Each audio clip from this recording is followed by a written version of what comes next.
Tufts, you are presently a psychiatrist, correct?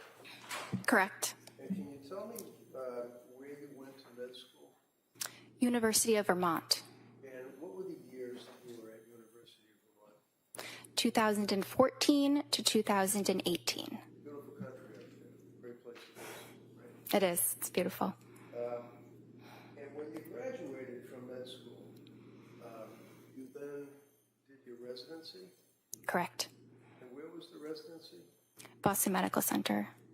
And can you tell me, what is it exactly that you do as a psychiatric resident or a psychiatrist resident? What do you do? You do a lot of different things. You rotate in all the different aspects of psychiatry, as well as internal medicine, so that you have a foundational knowledge of broad medical topics. You admit patients into the inpatient hospital. You manage emergencies in the hospital and in the emergency room, decide whether patients need to be admitted psychiatrically or not, and also carry a panel of outpatients. Is this a hospital that you're working in, or is it Boston University? Is it a medical center? So yes, it's the Boston University program located at the hospital, Boston Medical Center, with also a lot of time spent at the various Boston VA locations. And what were the years, I'm sorry, that you did your residency? 2018 to 2022. So you basically were working as either a person studying to be a doctor, graduating, and then becoming a resident for the entire pandemic. For the first part of the pandemic, yes. The pandemic ended when Joe Biden said it ended. I think it was July of 2022, right? I'm not sure exactly when he said that. Would you agree with me that when the pandemic started, around 2019, when you began your residency, 2020, 21 into 22, it was a large portion, if you will, of the pandemic time frame? Yes. All right. And we all had to walk around with masks and have no contact with people and make sure you have 6-foot radius before you touch anybody, all of that, right? Yes. How did that impact your residency? Well, I still went into the hospital most of the time, wearing the proper protective equipment, but I absolutely still provided the necessary medical care that was needed. And some of the outpatient experiences were done via telemedicine. Telemedicine? Yes. That's like a television screen. Like a Zoom or something? It's Zoom or something similar. Did you touch people, shake their hand, give them a hug, anything like that while you were working in your residency during the pandemic?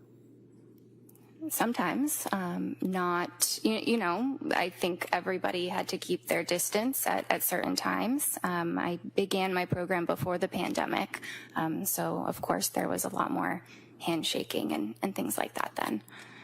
You can't really keep your distance, though, when you're working as a labor and delivery nurse with a woman who's having a baby directly in front of you, can you? I imagine not. So, when you finished, did you graduate from a residency, or is it like you get a certificate or something? Yes, there is a certificate for completing it. And then, at that point, you are now a licensed doctor? Is that how it works? Well, you're actually a licensed doctor the entire time that you're in residency. But upon the completion of that, you can obtain a full, unrestricted Massachusetts license and also become board certified. And the board certification, for example, you have a board certification in general psychiatry, is that correct? Yes, sir. And when was it that you got that certification? When was it? Yes. It was September 12th, 2022.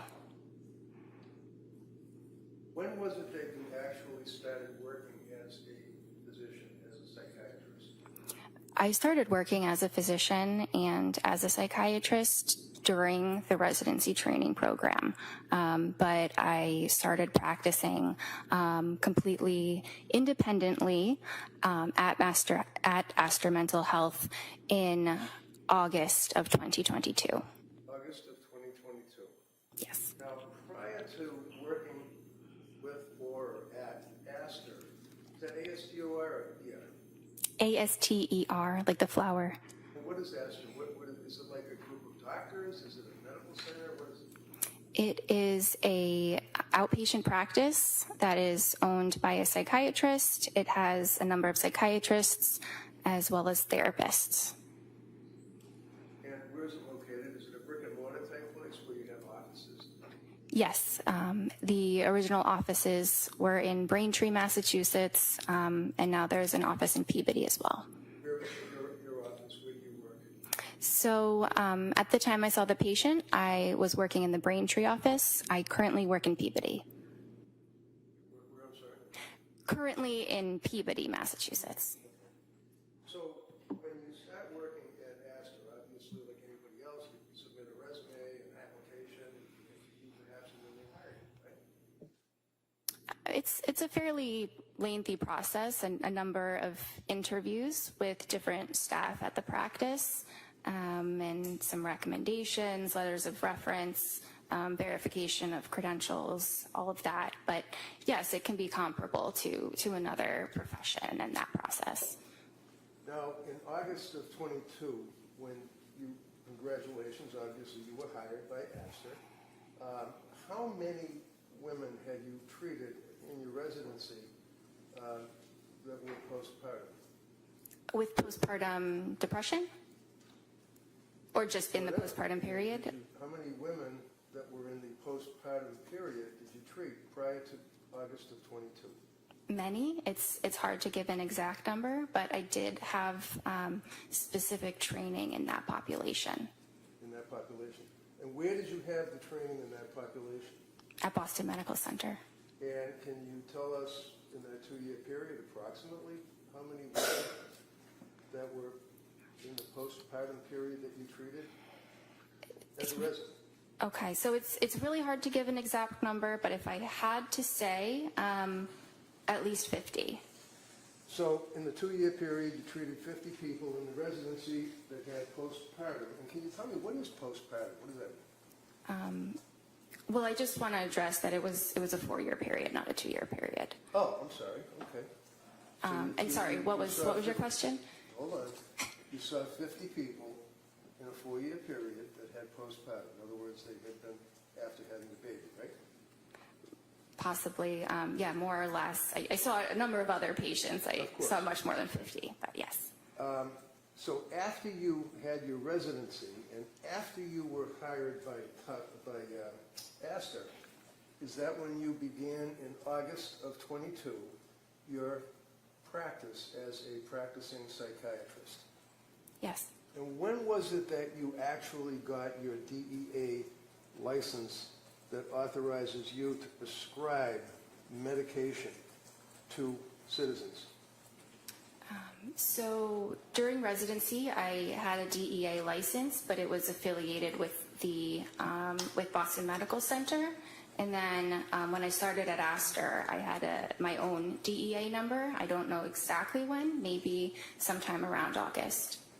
So August of 22, you start working at Astor. August of 22, you got your DEA license individually that authorized you to prescribe medication, correct? Yes. And it was when that you saw Lindsay Clancy? I believe our first visit was September 15th Of? 2022. So you were practicing as a psychiatrist for a little more than a month. I was practicing independently with my full credentials for about a month, but the training is just immense that goes on before that. Absolutely, it must be. But that's a residency that you're talking about, right? Yes. And you know, in a residency, I mean, all I know is Grey's Anatomy, but I mean, you're working under a doctor, the doctors are supervising you, and they tell you what to do, and then you report to them, correct?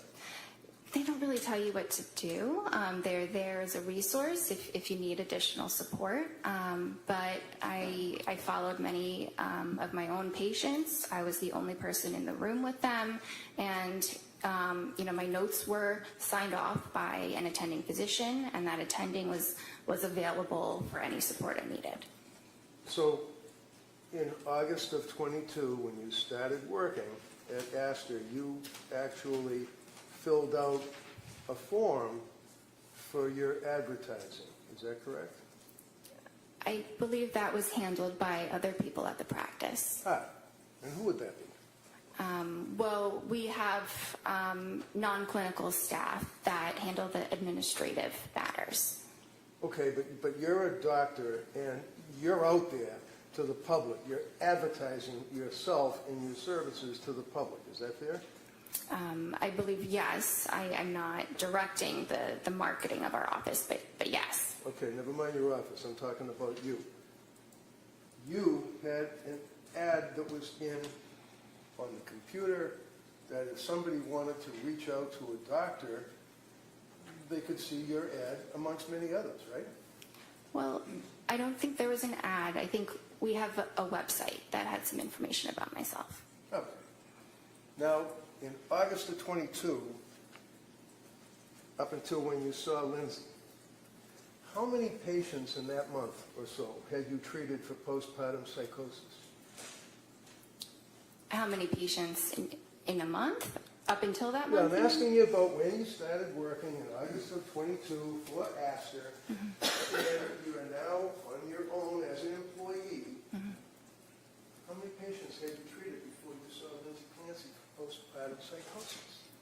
Well, in the span of 1 month, I would say none because it's a very rare disorder. Okay.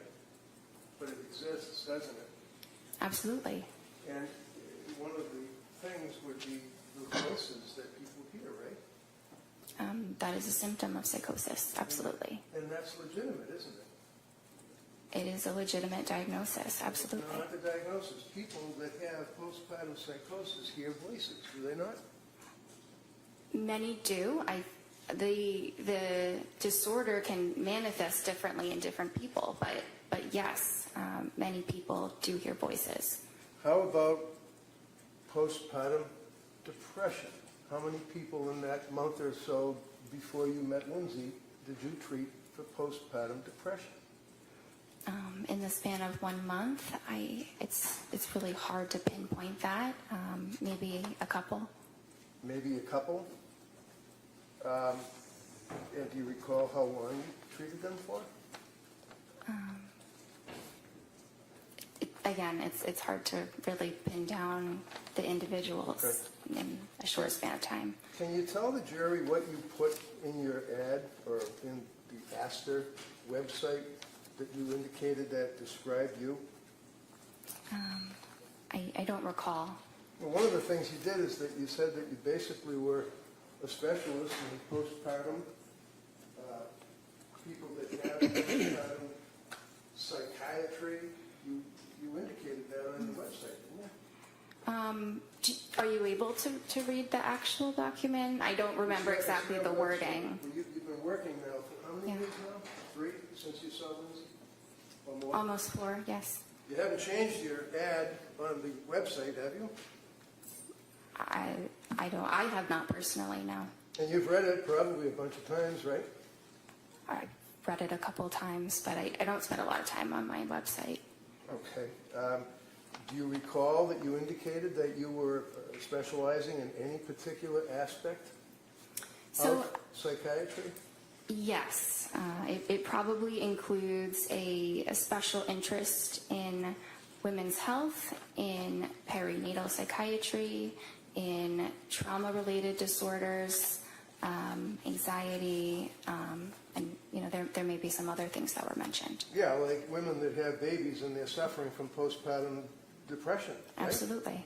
You advertised that after a month working for Astor, right? That's listed as one of my interests, definitely. And again, forgive me, how many women did you treat for postpartum depression in that month and a half before you met Lindsay? I don't know, maybe a couple. But I've treated many of them in the residency, which was just immediately before. So when a person needs to see a psychiatrist, generally they're not well. Is that fair? Some are not well. It really can vary. So when someone comes to see a psychiatrist like you, it's because they need help, right? Yes. And when they come to you because they need help, for example, with Lindsay Clancy, she came to you because of your ad, right? Or your website for Asta, what you said about yourself. I don't know exactly how she found us. Well, do you know why she came to see you? I'm not sure exactly. Friday, we spent a long period of time going through your initial, or the initial intake that she had to fill out. Is that correct? You recall that? Yes, we did. And the district attorney kept asking you, and this is in September, is it September 12th? Is that when that form was filled out? I believe she completed the form on the 12th. The appointment was on the 15th. So what does a person do? Do they call you, or do they talk to somebody in administration? How do you get the form to fill out? Yes, our administration handles that. And what do they do? How does that happen? They send them the documents, probably by email, and the patient fills them out. Actually, it might be all within the portal that we use. Within the portal? The patient portal, yes. Okay, and that means that you go online and you can access Astor Mental Health, and then all these little drop-down boxes would come up? Something like that. Are you aware? Is something like that, or are you aware of what it does? So because I don't handle the scheduling and the sending of forms, I don't know exactly what it looks like. Well, this is the form that you're giving a person that needs help because they're possibly mentally ill. Is that right? Yes, and what's important is that I review the forms and we go through them in the appointment. Absolutely. Yes. Now, understand that your records, Exhibit 219, I believe, the jury will have access to the Tufts records. Okay, you're aware of that, right? You know it's an exhibit. Yes. Because you have talked to the prosecution about what an exhibit is, and you know that your records are now in evidence before this jury, right? If that's what you say, yes. I wouldn't take what I said. Well, If you don't know, really, that's fine. I don't know the details of how this works. All right, But have you talked to them prior to your testimony? no, You haven't talked to the DA's office? no, not at all. You're a defendant in a very large lawsuit, are you not?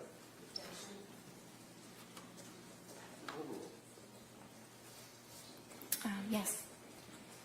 You wouldn't happen to be represented by an attorney, would you?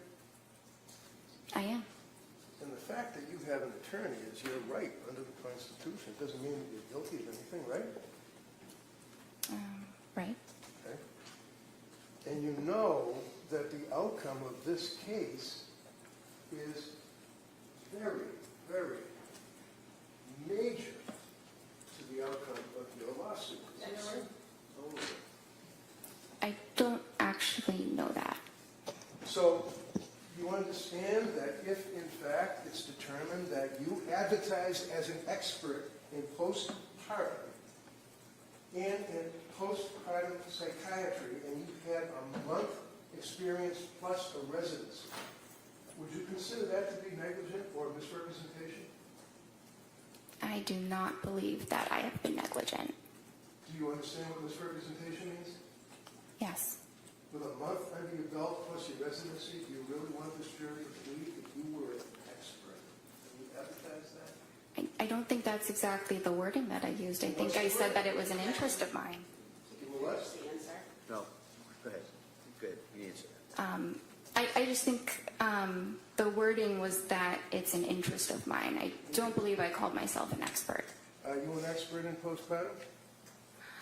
I may be. I don't know. I think it depends on what you define an expert as. Well, when a patient comes to you and they fill out the form, you agree with me that your records reflect that form that she filled out on September 12th of 2022, right? Yes. And the form that the district attorney went through painstakingly with you is basically, it looks something like this, right? That's one of the forms that you got people fill out, right? Right? Yes. See the little check mark? Yes. Who puts the check mark in The patient. So how many pages, because I don't want to go through all the pages again, how many pages does a patient, or how many pages did Lindsay go through to check the boxes for acid? There were a lot of pages. It's a lot, 10, 20? Yeah, maybe between 10 and 20. Okay. And basically, they're all little checks in boxes, correct? Not just checks. No? So does the person then answer questions by typing in an answer such as, do you have any pending legal problems? No. Have you ever been arrested? No. Things of that nature, right? Those are some of the questions. And the questions also, do they ask the patient what medications they were on Yes. before seeing you? Yes. And Lindsay told you that she was on SSRIs in the past, right? Yes. And SSRI means what? A selective serotonin reuptake inhibitor. And that's pretty powerful stuff, isn't it? It's an effective treatment for depression and anxiety. Well, it affects the serotonin levels in the brain, doesn't it? Yes. It rewires the brain, doesn't it? It doesn't rewire the brain. It increases the serotonin, and many individuals with depression have low levels of serotonin. So Lindsay told you that she had been prescribed an SSRI when she was in nursing school. Is that right? Yes. What was the SSRI? Prozac. And how long was she on the Prozac? I'm not sure. Never asked. I probably asked. Probably asked. Isn't it true? Don't you guys have a saying that if it's not written, it didn't happen? You take copious notes, do you not? It's impossible to write down every single thing that's said, so I write down what is clinically relevant, clinically necessary, but there's a lot that is discussed over an hour that is not able to be written down. Such as the fact that a person was on an SSRI when they were in nursing school is not an important fact to find out. Oh, no, that's important. Sorry. No problem. I'm not doing, the Sophie Cunningham at you. I'm just asking a question. That's all, and you can answer it, okay? How about if she had a reaction to Prozac? I asked her about the Prozac. Is that written in your notes? Yes. And what did she say? She said that she took it for a period of time. She didn't mention any side effects. Oh, she didn't tell you that she had side effects. I see. So when a patient comes to see you with a month under your belt and they're sick and they're looking for help, you wait for them to volunteer facts to you? She volunteered a lot of information. She knew very well what her medical history was and was able to provide that for me. Such as what? That she was in nursing school and took Prozac? That's part of it. And she told you that, right? Yes. And she was pretty upfront and honest with you, wasn't she, in answering these questions, right? I believe that she was. We all spent some time talking about the fact that she declared that she had consumed alcohol, that she felt guilty about it. Recall that on Friday? We dwelled on that for a while, didn't we? Yes, that was a component, yes. I mean, that's something that's important, right? Yes. What was her drink of choice? I'm not sure. Did you ever ask her? I'm not sure. We were not concerned that her level of alcohol use Well, the was... certainly was Friday, right? All right, everybody knows. Doctor, wait for the question, all right? And then same thing, I'll have counsel wait until you finish your answer, all right? Go ahead, Mr. Reddington. So is it important, doctor, for you as a physician to know your patient? In other words, know who they are? Yes. And you know that Lindsay was a nurse, correct? Yes. You know that she graduated, obviously, from college, right? Yes. Is she a good student? I don't recall. Do you know when she got married? I don't recall Did you that ask her? specific detail. I don't know. I knew she was married. She had 3 kids, right? Yes. And the reason that you knew that she was married is because you spoke to her husband, Patrick, correct? Or did you? Sorry? Or did you? He attended one of the appointments, and I spoke with him on that date. Ah. And did you say, hi, how are you, and give him a handshake when you came to your office? It was telemedicine. It was what? Telemedicine. Telemedicine. Is it fair to say that after, 14, you said to the jury, 14 appointments that you had with Lindsay during that period from September till January? 14 appointments? Yes. Every single one of them were by telemedicine, weren't they? Yes. Until you came in this courtroom Friday, you never saw this woman in person, did you? Correct. Were you ever concerned about her mental health as a person? Absolutely. She was crying. She told you symptoms that she couldn't get out of bed. Isn't that right? At one time, she said it was difficult to get out of bed Oh, difficult to But- get out. Why was it difficult for Lindsay Clancy to get out of bed? because she was very depressed. And did you give her a hug? Oh, no, you're on telemedicine, so you couldn't give her a hug, could you? You didn't have any chance to even look at her in person, did you? I could look at her. It was always a video appointment. I couldn't give her a hug, but that's not actually something that psychiatrists typically do with patients. I imagine. Now, I'm looking at you, and you've got the witness stand cutting you off in half, right? So I can't see from your waist down, your legs, your feet, your hands, anything. That's the same view that you have on the telemedicine, right? Yes. Isn't it fair to say that you've studied and that you've learned that there are objective manifestations that patients may have that would be a tell, like if you're playing poker, you have a tell, that would be an indicia of the fact that they're stressed or emotionally disturbed, right? Yes. Like hand wringing, right? Yes. Were you able to see the hands wringing when you were on telemedicine? I don't recall seeing her hands. You recall, you know how people sit there and they do this with their leg and the leg bounces because they're going through some type of emotional stress? You couldn't even see her legs, could you? I couldn't see her legs, but I knew that she was under stress. So when she came to you, September 15th, I believe, is the first time that you all actually discussed her condition, correct? Yes. And looking at the medical records, which the jury will be able to look at, it says, visit date, September 15th, 2022, and you can look along with me if you wish. Indicates why she came to see you, right? Yes. Right? Yes? Yes. Okay. Why did she come to see you?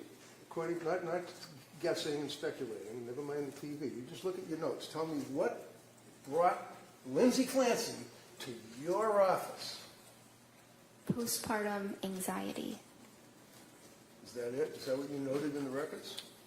Well, those were her words when asked, what are the problems for which you are seeking help? I see. Postpartum anxiety.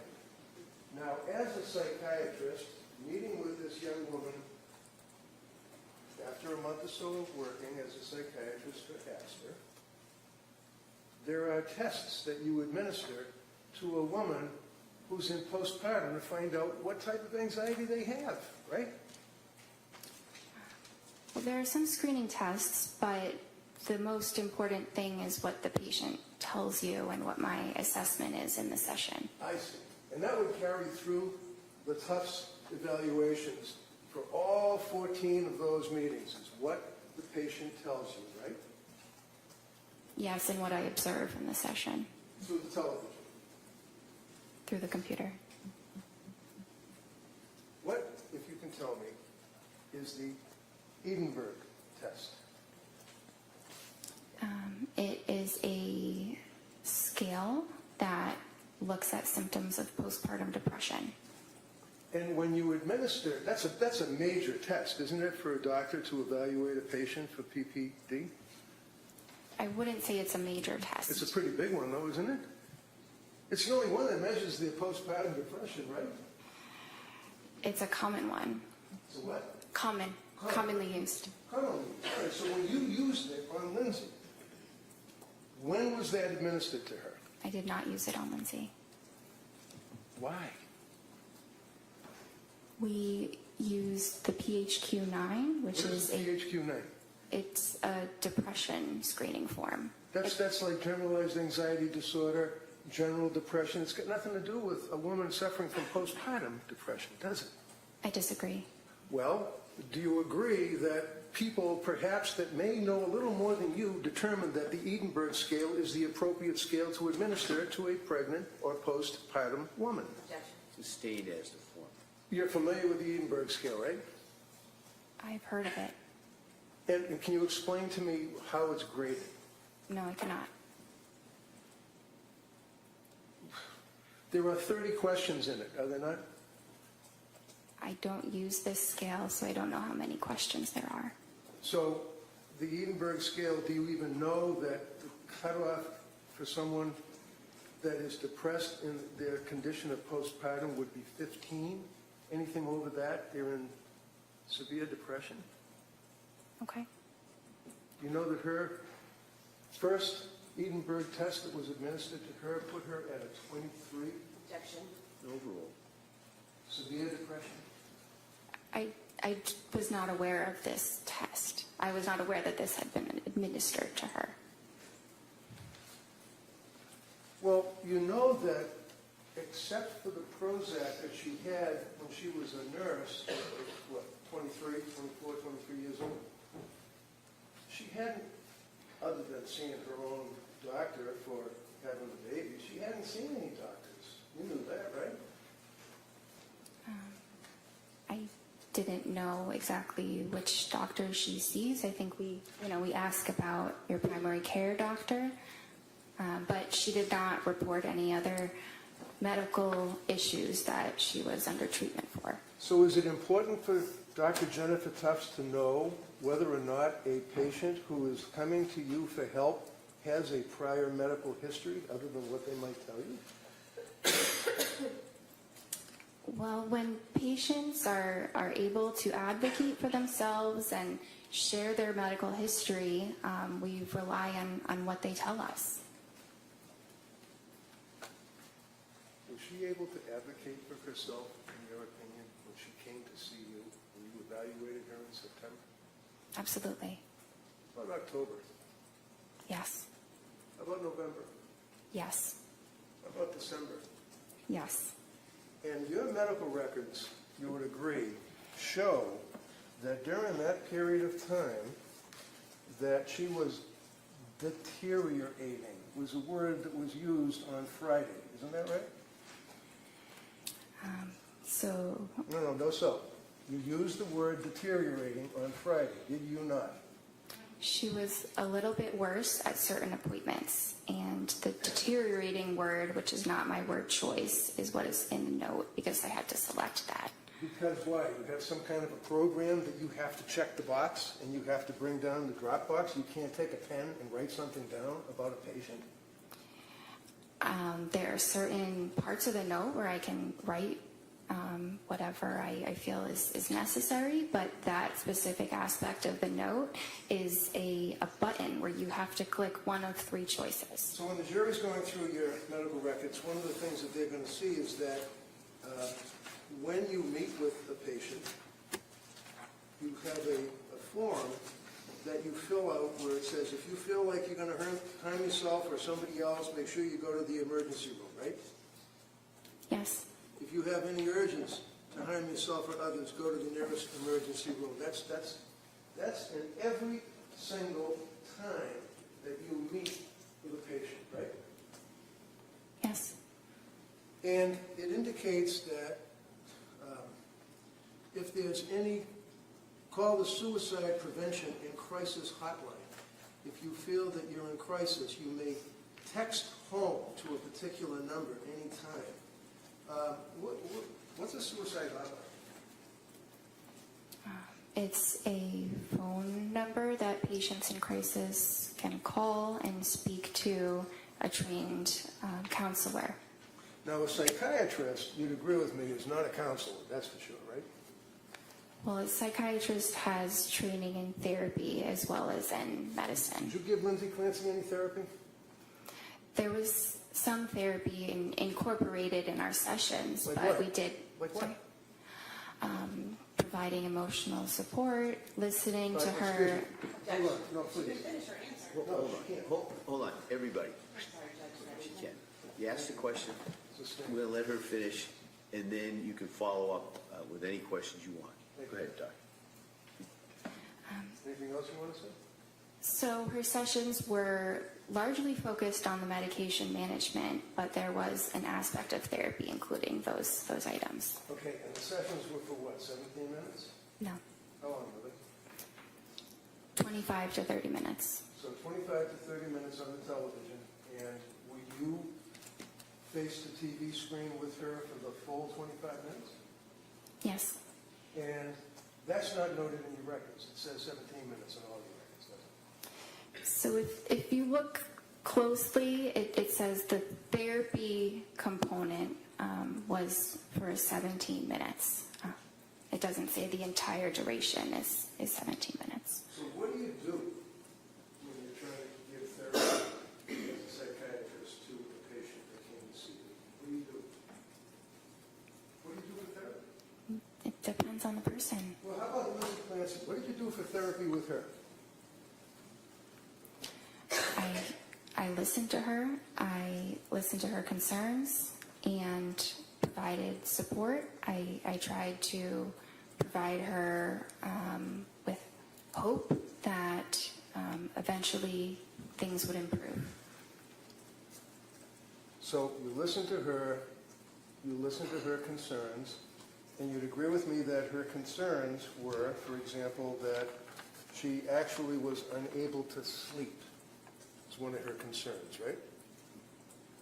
She was having a lot of difficulty with sleep. On the September 15th meeting, you indicate that her mood was okay, but her affect was anxious, and you called it incongruent. What does that mean?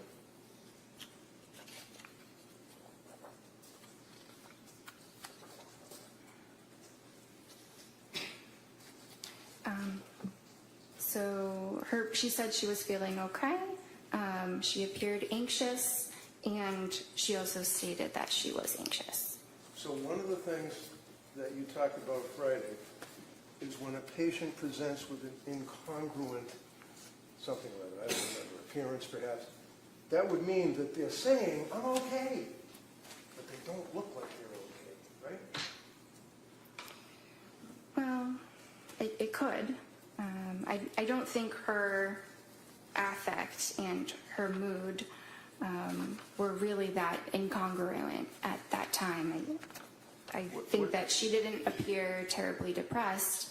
I didn't say she was terribly depressed in that initial visit, but she said she was anxious and she appeared anxious. That's pretty congruent. Okay. So did you put in the report that she was congruent or incongruent? So that is not an option for me to indicate in that section, but So- it was congruent. You're like a robot. You can't take a pen and write something down. You have to do the drop box and the X's on the computer. Well, if it's on the computer, I'm limited by the options that are up there You're a doctor. Why are you limited? because of the technology.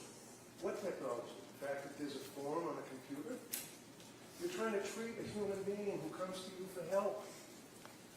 And that's what's most important. What's most important was the treatment, not what is checked off on a box. Makes sense. So you were unable to make a note as to whether or not her affect and her mood appeared to be in conflict, and that she would have been incongruent, and that she had poor insight. You couldn't write that down. Is that right? Because the box doesn't let you. Correct. So basically she's telling you that I'm okay. Well, actually, when she came, do you know that she never saw, other than when she was in nursing school, would it surprise you, a psychiatrist? And that was only for like a week when she got the Prozac in nursing school because she was afraid of public speaking? Did you know that? I was aware that she did not have a significant past psychiatric history. I was aware of that. Okay, so you were the first psychiatrist that she had the pleasure of meeting. Is that correct? Yeah. I think it was. And isn't that important for you as a doctor to take a history? I did take a history. So can you tell us? You're testifying here for the government. Tell us whether or not she had any past psychiatric history other than in nursing school for a week with the president. She did not report any other past psychiatric history other than the Prozac and Wellbutrin. So when a patient comes to see you and you're treating to help that patient, if they don't report something to you, you don't know about it apparently, right? Well, I think it depends. There are certainly things I can assess, but if it's related to their history, I do need them to tell me. Well, you can't assess it unless you ask, right? Unless I ask, or they volunteer it, or they Of fill course, it we out in already talked forms. about the volunteering. How about you as a doctor, when you're evaluating a patient coming to you for help, do you ask them questions? Yes, You didn't ask her prior history. I did. What did she tell you? She said that her prior history was what we discussed about the Prozac in the nursing school. So, basically, other than hoping to give her hope, is what you said, for the therapy. How do you give someone hope for therapy? The other doctor. Try to encourage them and... What did you encourage her on September 15th? Sorry? What did you encourage her to give her hope on September 15th? What did I encourage her? Yeah. I don't remember exactly the words. It was Did you write almost it 4 down in years your ago. records? No, we don't write those details of Well, everything that's the that's therapy said. you're talking about, right? Yes? Yes. And you don't write down the therapy you give a patient in the records, right? Well, I write something about it. You write it I down. mentioned No, that. Excuse me. Hold on. So yes or no? Hold on. You let her finish the question. You listen to the question and answer just what they asked, okay? Go ahead. You can rephrase that question, Counsel. No, I'll let her answer. All right. I mentioned that I provided supportive therapy. What is supportive therapy? It's listening to the patient's concerns and providing emotional support and validation. So emotional support and validation all sounds good. Here's a young woman who is what, 20, 29, 30 years old, came to see you? Yes. And came to see you for help, right? Yes. Told you she couldn't sleep and she was anxious, correct? Yes. You know that she was postpartum, correct? Yes. You know that as a patient who was postpartum. By the way, what is your opinion of the period of postpartum wherein one could have postpartum depression or, more importantly, postpartum psychosis? What's the time frame? It's typically 1 year. So she was well within that time frame, correct? Yes. And you tried to provide therapy by giving her hope.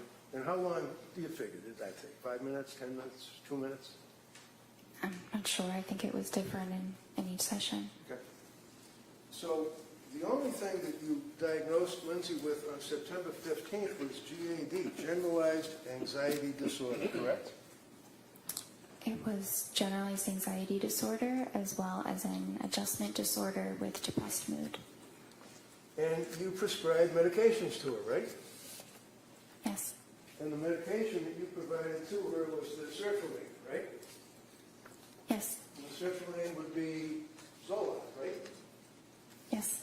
Now, this is a little chart that shows the prescriptions that Lindsay was on. And you are the yellow colors. They're the tops. Okay. You can see that.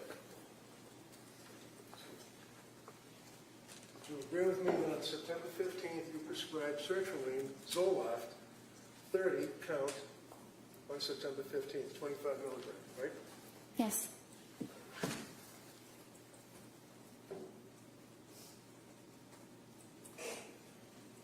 Have you ever read the website for sertraline? The website for sertraline? Yeah.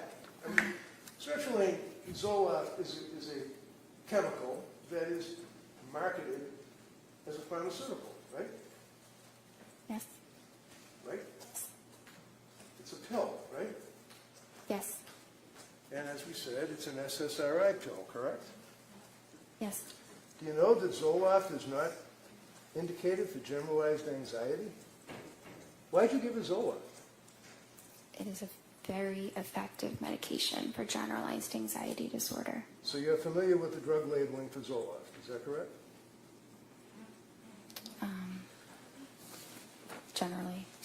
Generally. Are you aware of what the manufacturer of Zoloft indicates it can be used for, to treat? I'm aware that it's used to treat various forms of anxiety disorders as well as major depression. So when Lindsay came to see you, you know that she had stopped breastfeeding her son, right? Not at the time of the first appointment. When did she stop breastfeeding? In October? Something around then. You know that she had little or no psychiatric history other than seeing you, correct? And the Prozac, yes. You know that, in fact, that she had stopped drinking whatever it was that she was drinking, because you never asked, right? I was not concerned about her level of drinking. Well, it's in your form, right? That was at the intake, but Wait, you know that she wasn't drinking when you were meeting with her, correct? yeah, that's what she told me. Okay, and you believe what she told you, right? Yes. So when she sees you, she's not on any psychiatric anti-tropics or whatever they're called medications, correct? She wasn't on any medication. Correct. And she had stopped drinking anything, whatever it may have been, right?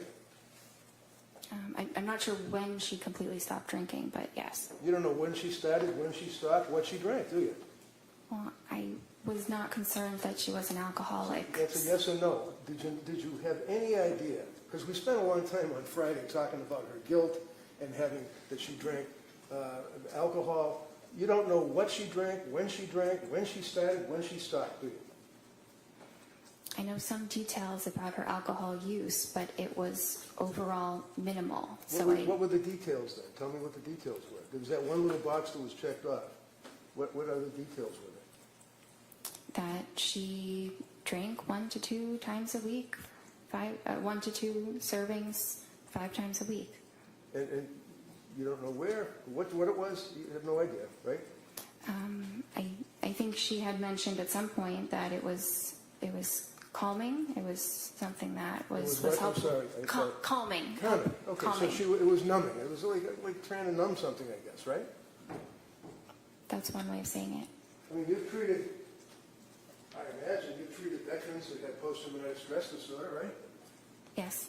And would you agree with me that many times when people have an anxiety disorder or PTSD, whatever the case may be, they try to numb their feelings? Is that fair? Sometimes they do. And sometimes they use alcohol, right? Sometimes they do. But we don't know what alcohol she was. We don't even know if it was a beer, do we? I didn't think that was relevant for her.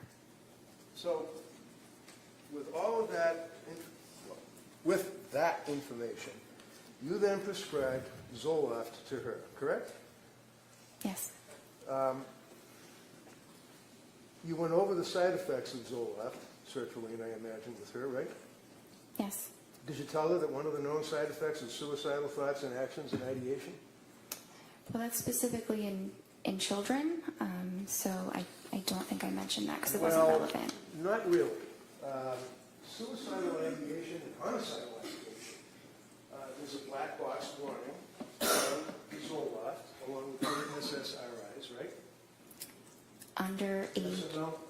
for children and adults younger than Lindsay. Doctor, I apologize. Can you just listen to my question and answer it yes or no? Is there a black box warning on Zoloft? Yes. Okay. And a black box warning is required or prescribed by what? The FDA? Probably. Probably. And it basically warns that, especially with young people or young adults, that it may cause suicidal or, God forbid, homicidal ideation. Yes? Yes.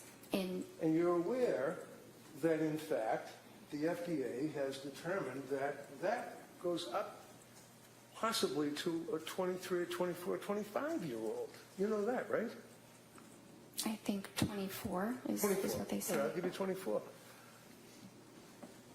It's possible, is it not, that the SSRIs that get into a person's brain affect a person that's 3 or 4 years older than the FDA cutoff with suicidal ideation or homicidal ideation?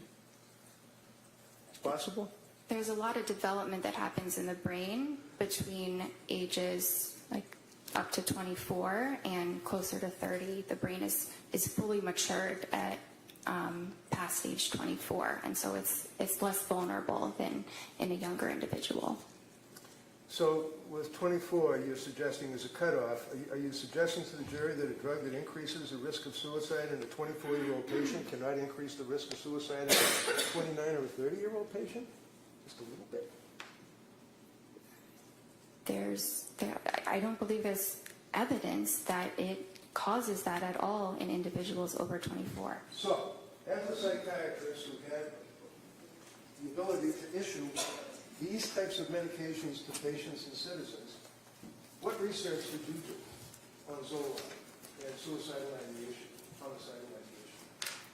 I was taught extensively about SSRIs and suicidal ideation in my training. Right?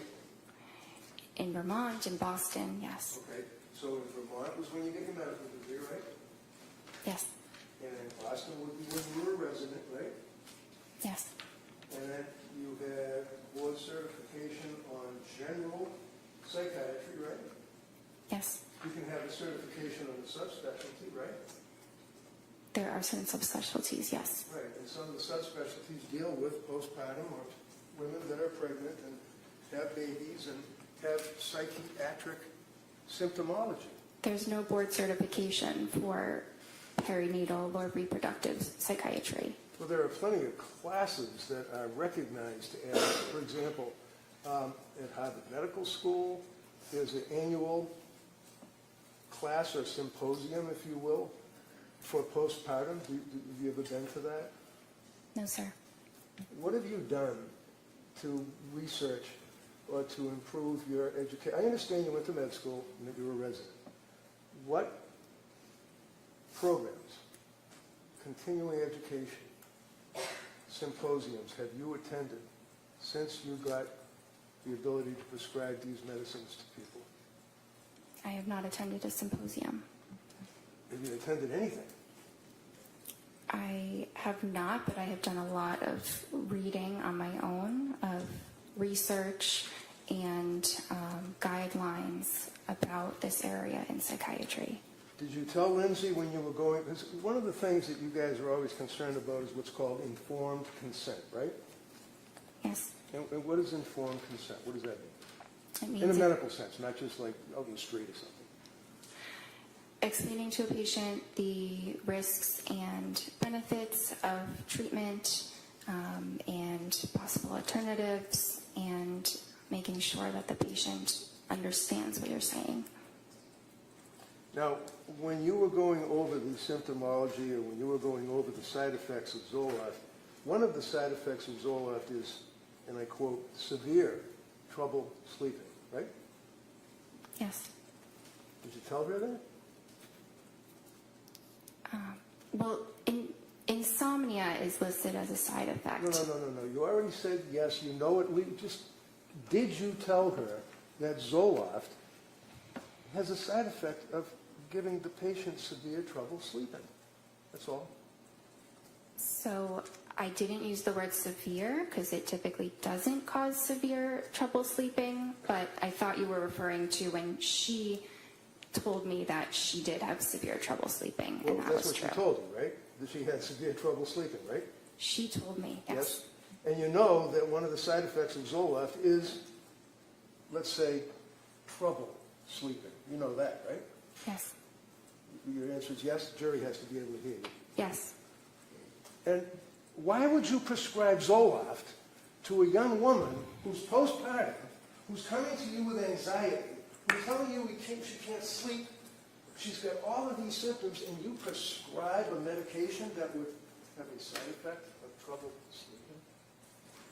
So individuals have very varied responses to medications. Some have no side effects, some have one or two. It's impossible to predict, but Zoloft is a top choice, a first-line medication for Says her. who? Says who? Says it's the general consensus Well, know among about the psychiatrists. lawsuits Hold on, Zoloft, right? again, we can't have both of you talking at the same time. So let her finish her answer, and then I'll give you plenty of time to follow up any questions regarding her answer. So, you finish your answer on that? There's extensive research supporting the use of sertraline in this instance, and the general consensus among psychiatrists is that it's a first-line safe medication for individuals, including postpartum women. How about the kids that shoot other kids in high schools and the lawsuits that come out of that against Zoloft? You ever read about them? Overrule. Sorry? You didn't hear me? I wasn't sure what the question was. The question was, in response to your observation about how all the psychiatrists or the psychiatrists think it's a very, very safe, wonderful first-line drug, and you researched it. How about the kids that kill other kids in schools with the lawsuits that arise out of the use of SSRIs? Have you ever researched that? I don't know much about that. You know about the SSRIs and messing with someone's brain, they go out and they shoot people for no reason, right? I'm not aware that that's linked to SSRIs. So you didn't really talk to her about increased risk of suicide when 24-year-olds are down because she's 4 or 5 years older than that. You didn't talk to her about the trouble sleeping that can be a side effect. But you described that there's other drugs that you could have given her that would be perfectly safe and calming and allow someone with no psychiatric history to sleep better, right? Not necessarily. Okay, so you prescribed her with the Zoloft. It was 25 milligrams, right? Yes. And when you prescribed her with the Zoloft, 25 milligrams, was that increased up to 0.05 milligrams, or did you increase it at some point? The instructions were to increase it to 50 after 1 week. After 1 week. Yes. And you expected that she would listen to your instructions, right? Yes. And she did, right? She waited about a month, but then yes, she did. Why did she wait a month? I think it took her some time to decide whether that was truly what she wanted to do. Right, she was afraid of the drugs, wasn't she? She was afraid of side effects. And she didn't want to take the pills, did she? She eventually did want to take the pills because she wanted to feel better. A month later, right? Yes. So you prescribe the Zoloft, SSRI, and then you tell her after a week to increase it, and she doesn't take that medication for a month, correct? Correct. And then she did take the medication, right? Yes. And did you meet with her or talk to her before she actually started to implement that particular regimen? I had met with her beforehand, but I was not aware of when she made the decision to go ahead and take it. So you met her on the 15th of September, right? Yes. When was the next time you met her? Can I check? Sure, of course, absolutely. You can look at anything you want. September 28th. And on September 28th, did you discuss with her the fact that she was afraid to take the Zoloft? Yes. And did you recommend that she do that? Well, she said that she was feeling better at that point and wasn't It's sure. a real easy question. When you talked with her, did you recommend that she increase or take the Zoloft? At that visit, I don't think that I did. Okay. So when did she actually take the Zoloft?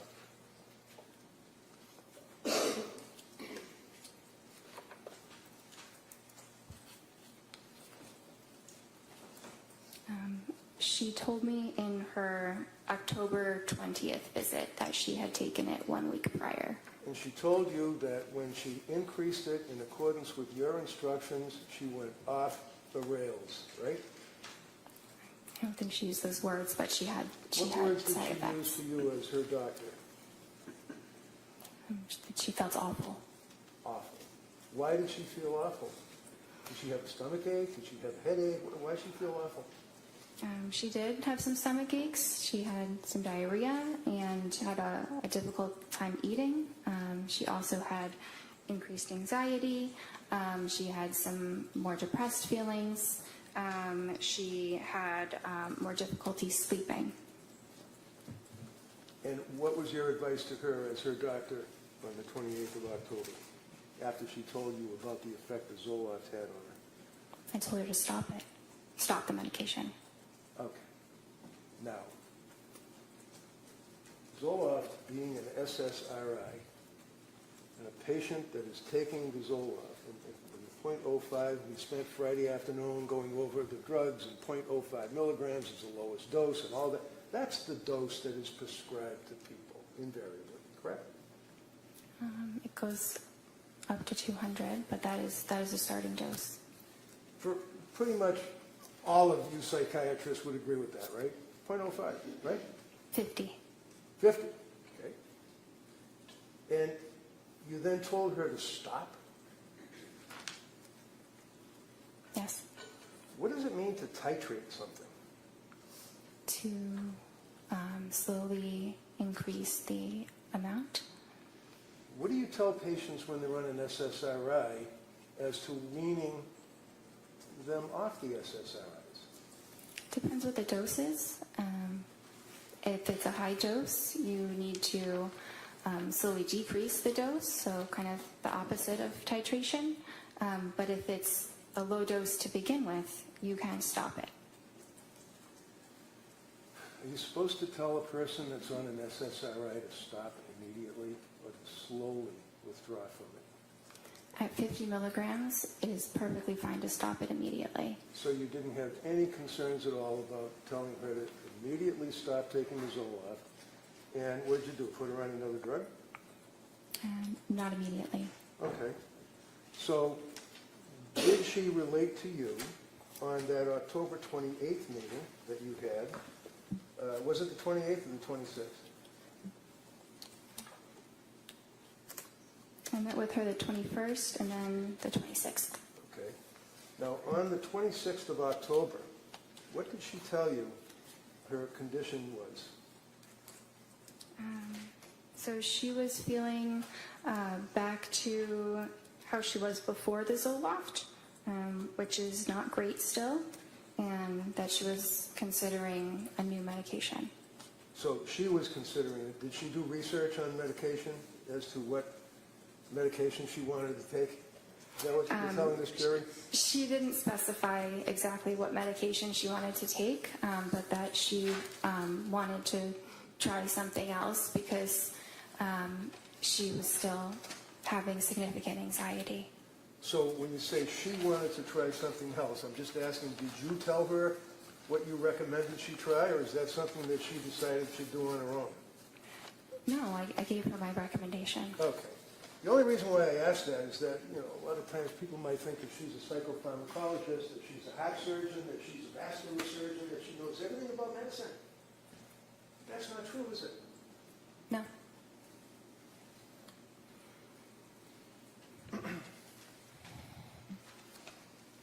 Would you agree with me that prior to telling her to stop the Zoloft, that one of the concerns that you had is that Zoloft affects anxiety and affects sleep, and you hope that it treats the underlying anxiety by balancing brain chemistry and increasing serotonin, right?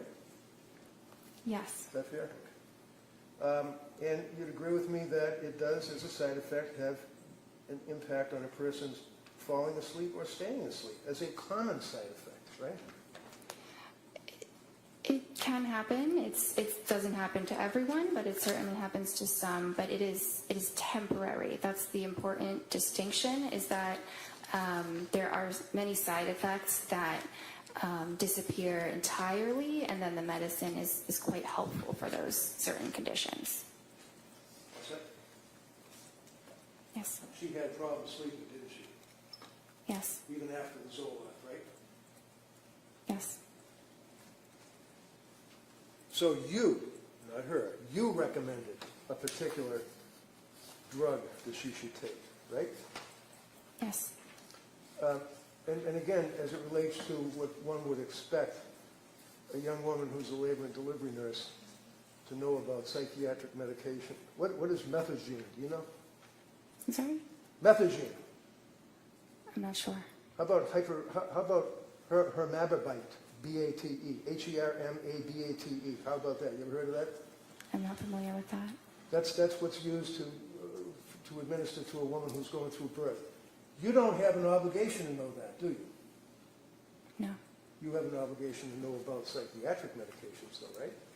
Yes. There's a difference between what's known as nescience, which is not knowing what you have no duty to know, and ignorance, which is you don't know what you should know. Is that fair? Yes. So, did you ever gauge Lindsay's knowledge or ability to judge what medication would be good for her? So that was my role. Right. I didn't expect her to know significantly the details about different psychiatric medications. Is it important to know that a woman that's coming to you because of postpartum issues, shall we say, had prior problems in prior deliveries? Yes. And you'd agree with me that you're on the front line of healthcare for pregnant women when someone comes to see you, either pregnant or after having a baby, right? They're usually referred by a therapist or an OB, but yes. Okay. So being on the front line and dealing with these people, and you advertise that you deal with pregnant people before they have babies, right? Yes. And after, correct? Yes. Did she have any prior issues with her prior babies? I knew that she had some anxiety symptoms with her prior, after her second child was born. And that would be Dawson? Yes. And when she saw you after having Callan, how old was Dawson? A few years old, maybe 2 or 3. Did she tell you what the side effects were after she had Dawson? She did. I did not list them because... Excuse me, That means you didn't write it down? Yes. So what is it, your memory that we'll go by that, right? Sorry? We'll go by your memory? Go by my memory about what? I don't recall exactly which side effects she said, but I recall that they were some of the very common ones, the ones that are temporary. Hold on. You're telling this jury that you don't recall what the side effects were that she told you, but your memory is that they were general, common? Is that what you're saying? Yes, because if they were anything else, I would have documented it. Well, how about she took Zoloft? Did she take Zoloft, SSRI, after having Dawson? I think she took it for about a week. You think? Or she did? She did. So isn't that something that would be indicative of the fact that there was some psychiatric issues after she had her second child? Yes, but she did not describe them as being severe. Well, as a psychiatrist, can you ask her whether or not they're severe, or do you just wait for them to tell you? Based on her description, they did not sound severe. Tell me about bipolar. What's bipolar? Bipolar is a mood disorder that has both depressive episodes as well as episodes of mania. And is it your understanding that if a person has a difficult birth and in fact has some psychiatric attributes as a result of that difficult birth, that you should not prescribe SSRIs to that person because they could be bipolar? Having a difficult birth does not, it's not a contraindication to an SSRI. So after she had her second child, she took Zoloft, and you did not detail any side effects, and you don't remember any side effects. Do you agree that Lindsay had, at this point, a history of mental problems during postpartum? She had a history of anxiety postpartum. Anxiety to the point that she was prescribed an SSRI? Yes. And she also had mental problems when she came to see you, right? Yes. So she had mental problems after she had the second child, mental problems after she had the third child, correct? Yes. And you'd agree with me that this is not easy stuff for somebody to be talking about. People get embarrassed in our society if they had mental problems, don't they? Some do. She did, didn't she? I'm not sure. So, not documenting any of the side effects, did you think it would be important to document the side effects of the drug before you prescribed Zoloft a second time? She's telling you that she had, you don't know, but she had side effects with Zoloft. Was it important for you to document the second time that you're giving her Zoloft? I did not feel that it was necessary to document the specific side effects. So if someone comes to you as a person who is in postpartum and is all the symptomology that she had related to you, that if she told you that she was on Zoloft after her second child and had side effects, you don't think it's important to document the side effects, number one, right? It depends what the side effects are. Which we don't know because you didn't write them down, you don't remember it. I would have written them down if No, they not were. what you would have done. What did you do? No, overrule. Go ahead. I would have written them down if What did you do? I wrote that she had side effects. What are they? I'm not sure. And then you prescribed Zoloft again, didn't you, in 2022? Yes. Do you recall in the period of September of 22, October of 22 into November of 22, that she used the word overwhelmed, told you that she was overwhelmed. Is that correct? Sorry, which visit are we looking at? Well, the period of time, September, October, November, she used the terminology that she was overwhelmed. Yes. Okay. And when you were treating her, you didn't think that she was just merely overwhelmed with 3 children. You knew she was really struggling, didn't you? I did. And it was at that point that you diagnosed her with a psychiatric condition, and you prescribed psychiatric meds. Isn't that right? I prescribed psychiatric medications, yes. So when you prescribed the Zoloft and told her to increase it, she told you that she was having all these difficulties. You told her to stop. Did you give her therapy when you saw her? Yes. What did you do? I think that I Again, provided I reassurance. apologize, but not what you think. I want to know what you did. And that's why you write stuff down. So take your time and look at your notes. What did you do with this young woman for therapy? On which day? On what? Which day are we talking about When specifically? she came to you and told you that she was overwhelmed, and you diagnosed her with a mental illness and prescribed a psychiatric condition for psychiatric meds, what therapy did you give her? Because you told us that when you're on the television, you still give them therapy too, right? I do. What did you do? Well, I'm having trouble identifying exactly when she said the words overwhelmed. So it's hard to pinpoint exactly what I said in a span of, a number of different visits. Did you indicate that there's information on the website that if a person has an emergency that they should do something? I did, and I advised her the same. So basically, if one of your patients becomes suicidal, and on that note, did she tell you at that point, up to November of 22, that she was dwelling on suicidal thoughts? It was a while before she mentioned anything about suicidal thoughts. Tell us when. I might need to look through the records to right see ahead. when she first did.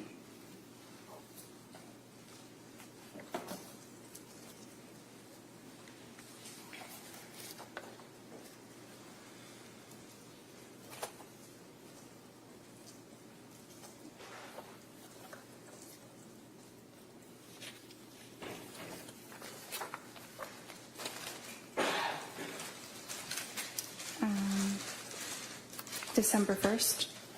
So on December 1st, what did she tell you? That she denied feeling suicidal, but that she was close to feeling suicidal. That's kind of like being a fisherman out in the ocean who's worried about the possibility of a storm and is thinking about the storm and is dwelling on the storm, You're almost in fear of the storm, right? No, bro. Isn't it? I guess. So when she tells you that she's, and I don't want to put words in your mouth, what did she say? She's having suicidal thoughts, or what did she say? All close to it? She denied having suicidal thoughts, but felt that she was getting close to it. Okay. So she was dwelling on it or thinking about it, right? Is that fair? She was fearful of eventually having those kinds of thoughts. To kill herself. Yes. And how frequently were the thoughts? I'm not sure exactly how frequent they were. Did you ask her?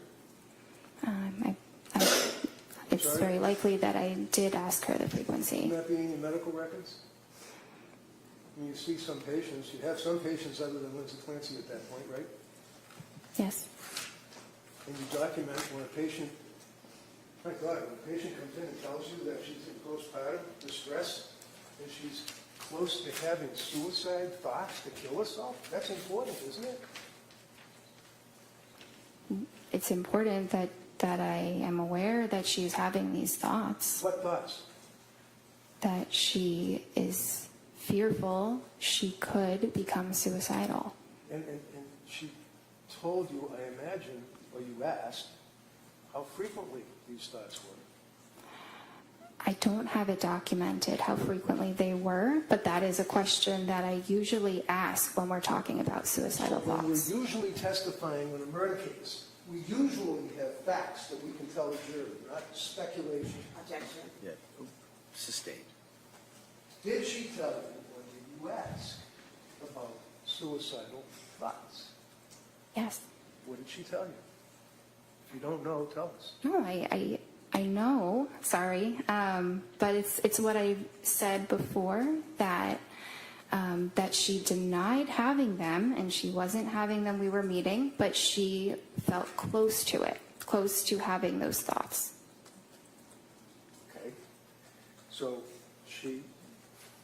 would you agree with me that many times patients, especially psychiatric patients, may minimize their symptomology? Patients sometimes do. And sometimes when a woman has just had a child and has other little kids at home, you're worried about the government taking kids away from them because you're a mandated reporter, aren't you? Objection. This is the overall. You're a mandated reporter, aren't you? I am.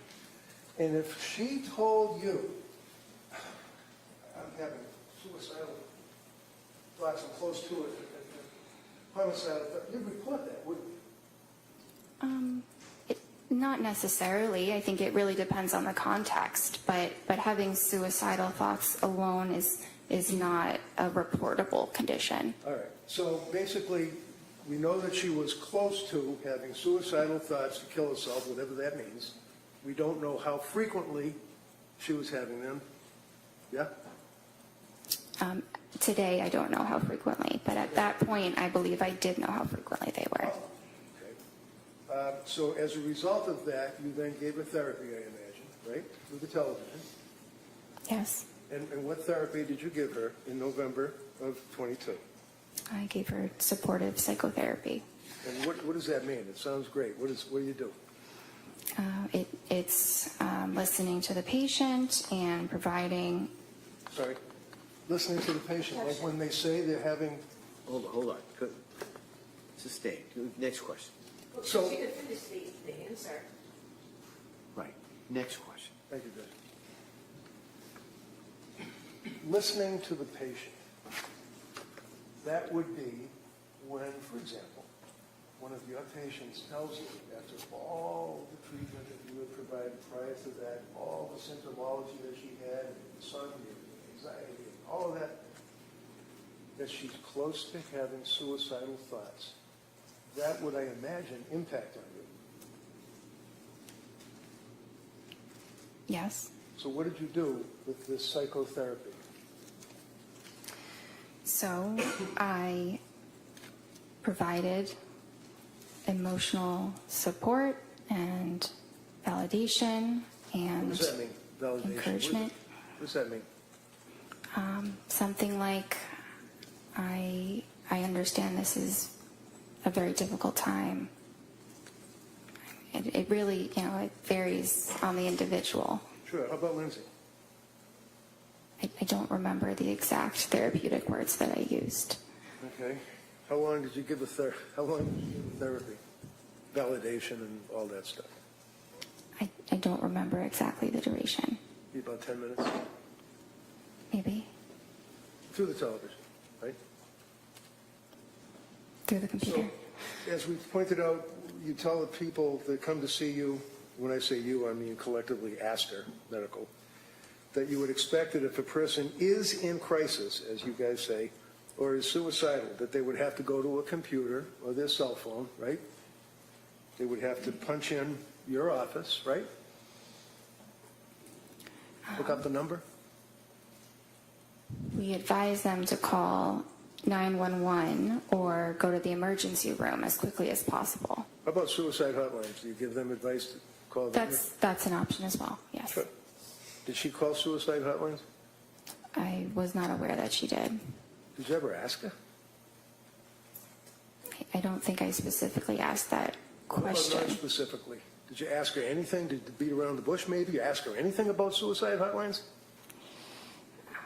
I don't think I asked her about suicide hotlines. Would it surprise you to know that she called suicide hotline in that time frame, not once? but twice, and was turned away? You guys were in the front line of this, aren't you? No, overall. It does surprise me, yes. It does what? It surprises me that she called them twice. And you never asked her if she had ever called the suicide hotline, did you? I don't think that I did. I understand. You're a doctor. You were trying to do the right thing. You obviously, this is just horrible, isn't it? Yes.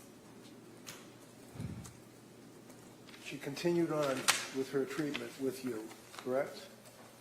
Yes.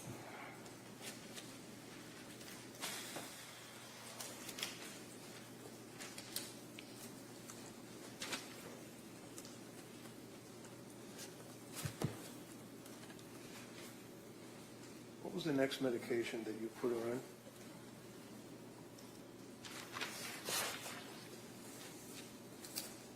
Let's say we're up to, I guess it would be the October 26th date? Is that right? October 26th. Is that when you prescribed Ativan?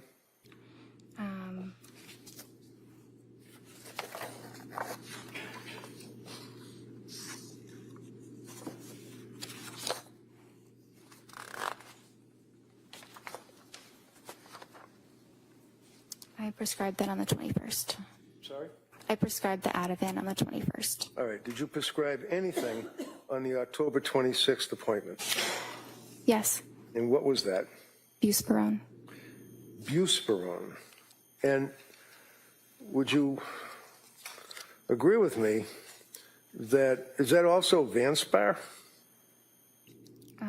Buspar or Buspirone are the common names for it. Okay. You ever heard of Vanspar? V-A-N, V as in Victor, A-N-S-P-A-R? You ever heard of that? No, I haven't. Okay. And would you agree with me that there are a number of side effects of Buspirone? Every medication has side effects, but Okay, so my question is pretty simple. Buspirone, you mentioned it. I'm asking, any side effects? yes, What are the side effects? they could be tiredness or dizziness or rarely some upset stomach, but it's generally a very, very well tolerated mild medicine. And do you recall, was she taking any other medication at that point, if you know? Yeah, she was taking some of the Ativan. Some Ativan, right? Did you prescribe that to her? Yes, When did you prescribe the Ativan to her? the 21st. And she was compliant with your recommendations, right? Yes.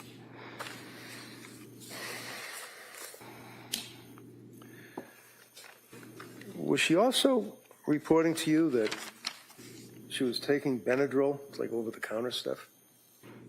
It was being used as needed, yes. So that's PRN, on the record is PRN or whatever, you take it as required, right? Yes. And she reported to you that she was taking Benadryl, right? She reported that, yes. And you didn't document how much she was taking, right? It's only available as one dose over the counter. Okay. Did she re-up the dose over the counter? Do you know? She didn't tell me that she did. Did you ask her? I don't remember asking her about if she increased it. I think she was just taking one of them. You think? Did you know that Ativan and Benadryl are contraindicated, that they can have a serious impact to the central nervous system and depressant effects? Yes, but can I explain that when they say depressant? Excuse me. The answer is yes, right? Is the answer yes? Yeah, if the answer is yes, if that's the question, the Commonwealth may be able to ask you further questions if you'd like. Well, I can't say yes to that entire statement. All right, next Did question. you discuss anything about Benadryl combined with Ativan on October 26th? I don't recall.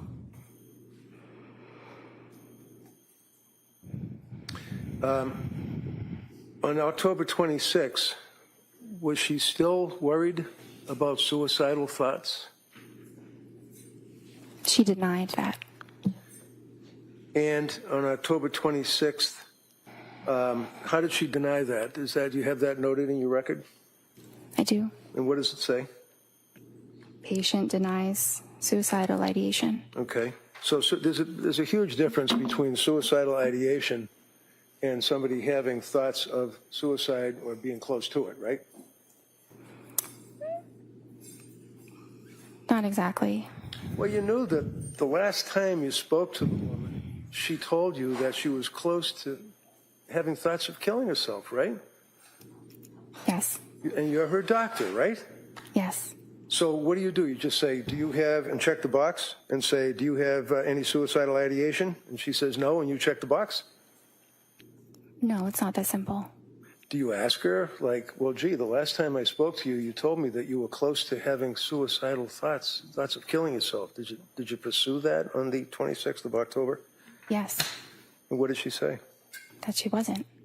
Now, how long was that appointment, if you recall? Would you agree it was 17 minutes and then there was some therapy?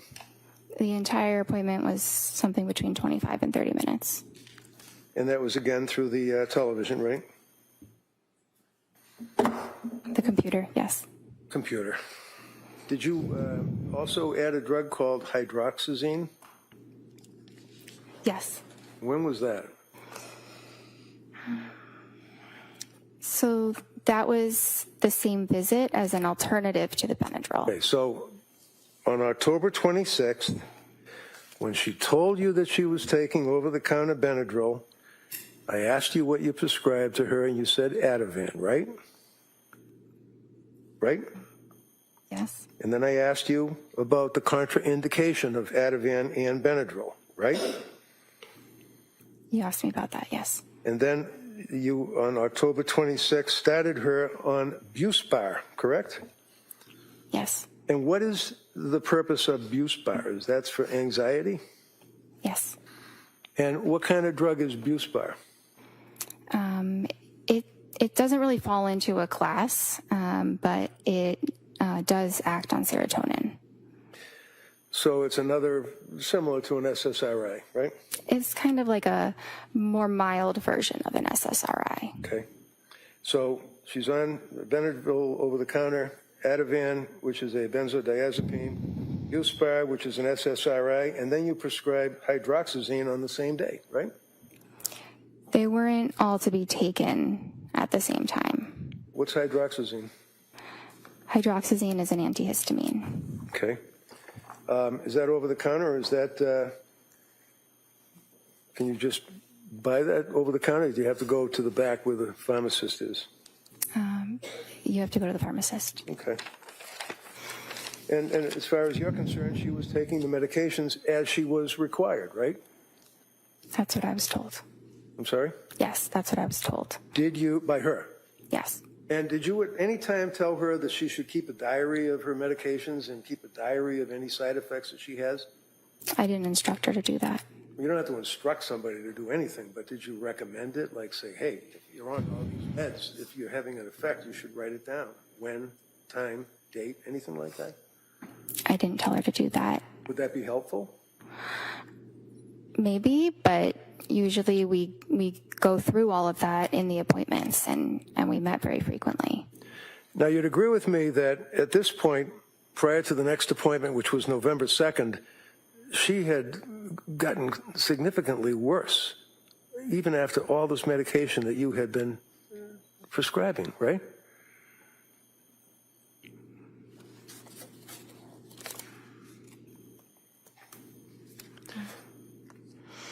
Did you make a note that she was telling you that she had depression and that she was crying,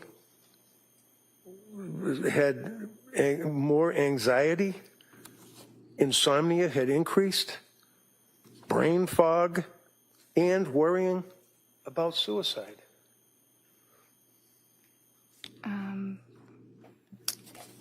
In the couple weeks after starting those medicines, I don't recall that the symptoms were significantly exacerbated. Okay. Friday afternoon, you answered the DA and you said that you recall that she used the word brain fog, right? She used that at some point. I don't recall when. Okay, what is brain fog? It's a very subjective feeling that someone might have where maybe it's, hard to think of a word that you're trying to think of, or maybe it feels like, maybe you're thinking of things a little bit more slowly than you normally would. And how often was she dwelling on suicide? At what point? At the point she told you that she had anxiety, insomnia, brain fog, crying inconsolably. Objection, if we could have a date. I think he's going to get to that. Go ahead. October 26th, heading into November 2nd. Do you recall, I'll rephrase it, do you recall going into the November month, meeting with her, and she told you that she had brain fog?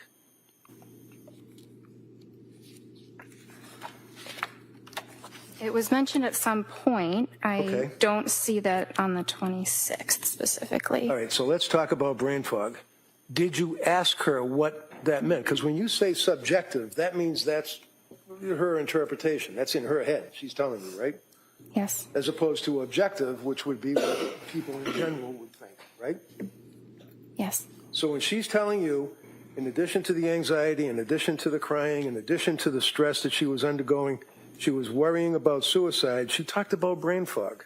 So you must have asked her, what does that mean? Subjectively, what does that mean? Subjectively means in the patient's, own opinion. That's what their experience is. Okay, so she's the one that's inside her head, right? Yes. So what were the symptoms? What is it? When a patient tells you that they have brain fog, is that something you would consider as being a potential side effect of the medications that you would put her on? It depends. On what? I mean, sometimes it could be, and sometimes it could be unrelated. It's a symptom of depression as well. So sometimes it's hard to tell what it's attributed to.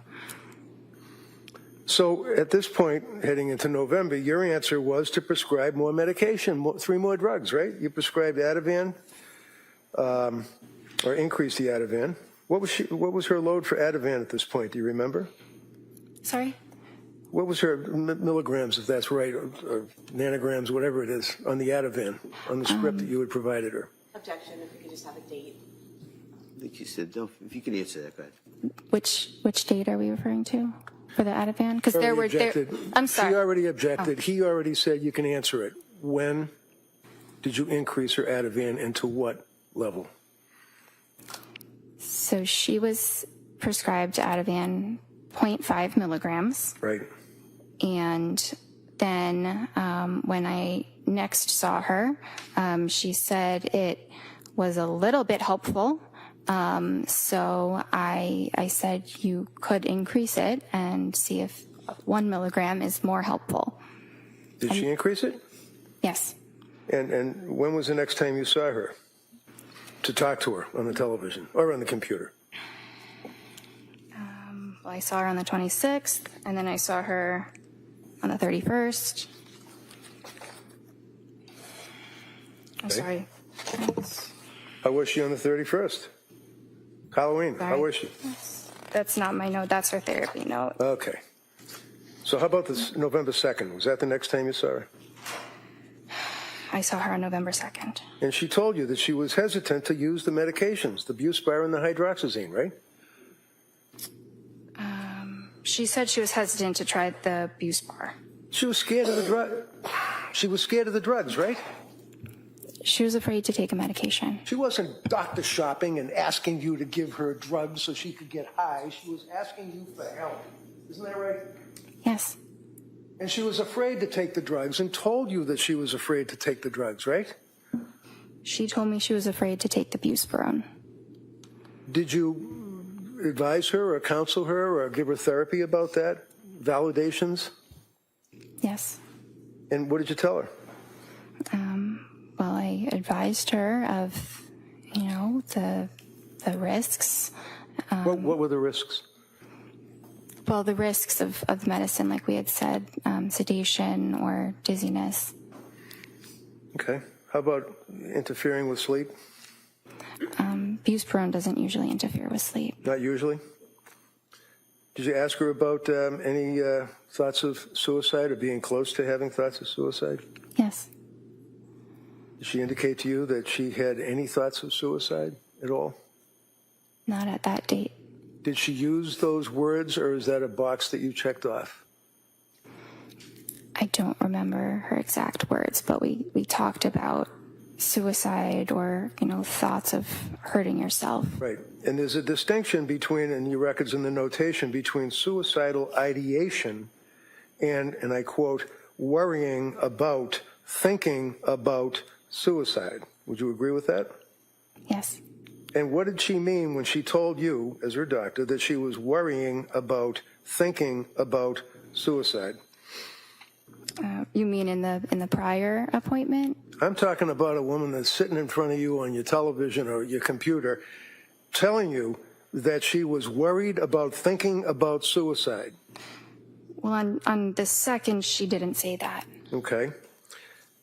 When was the next time that she told you that she was worried about or thinking about or suicidal ideation?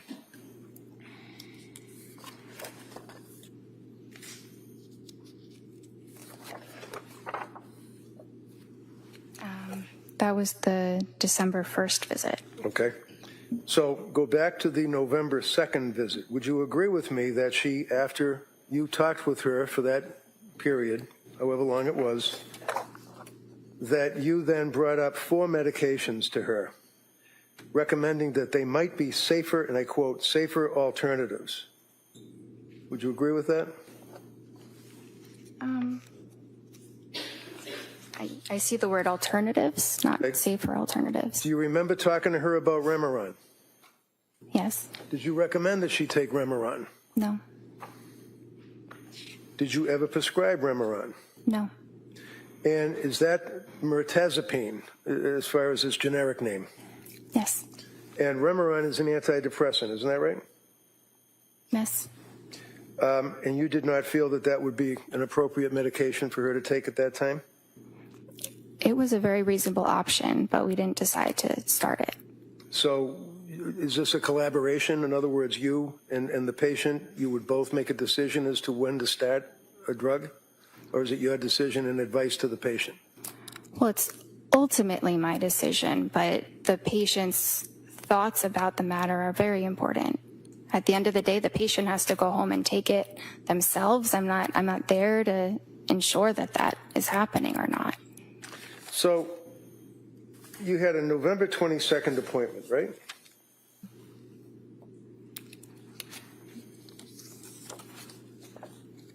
Yes. And it was at that time that she told you that she had been to see South Shore Perinatal Clinic, right? Yes. And did she tell you why she was seeing someone from the South Shore Perinatal Clinic? I think she told me that it was because they were exclusively focused on treating perinatal conditions. Yeah, but so were you, right? Not exclusively. I'm a general psychiatrist. I see.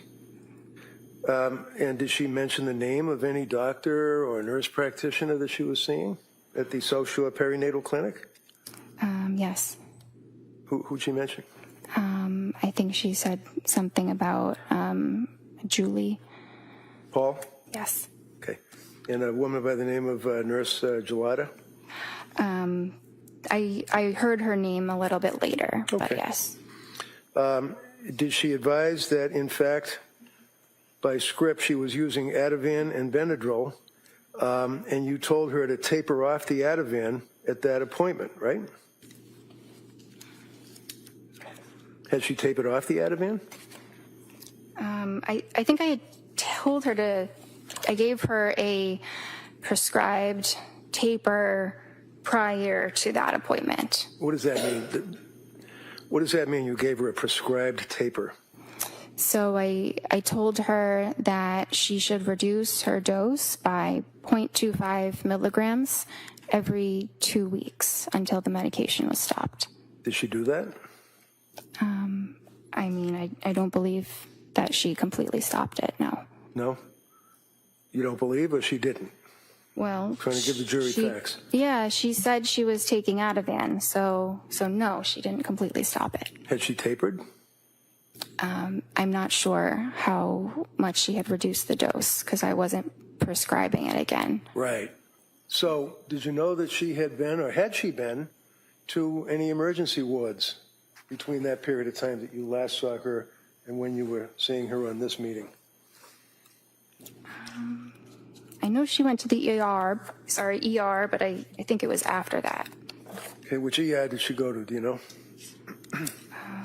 I think she went to Mass General. Do you know why she went to the ER? Because of depression. So, was she treated at the ER? Did they make any, to your knowledge, as her doctor, make any recommendations? I'm not sure what they told her, but they ultimately Go ahead. Discharged her. They didn't admit her. Go ahead. Sorry. That's all right. Was she put on any medication? Not from the ER. When you looked at the records from South Shore Perinatal Clinic, what did they indicate about suicidal ideation, worrying about suicide, close to suicide, anything? I didn't have access to those records. You're going to keep your voice up so everybody can hear you. You what? I did not have access to those records None. because we're a completely separate clinic. Seriously? Objection. She's visiting with you as a patient and you can't access her medical records? Is what you're telling this jury? I did not have access to them, no. Could she have signed a release, a HIPAA form? Yes, she could have. And you could have got the records, Yes. but you didn't. I did not feel like it was necessary because she provided all the relevant information about her treatment there. How do you know? She's got mental disease and she's suing you and she's on all this cocktail of drugs. How do you know that she is an accurate historian at this point in her life? It felt very accurate when she was able to recall the names of the medicines, doses of the medicines, specific days. She provided a lot of incredibly detailed information. So it showed me she was capable of doing that. So when you talked to her husband, Pat, how many times did you talk to her husband, Pat? I think The guy was living with her. I think it was once. And he came to your office, right? No, he didn't. He got on the television or the computer screen, right? Yes. And when was that?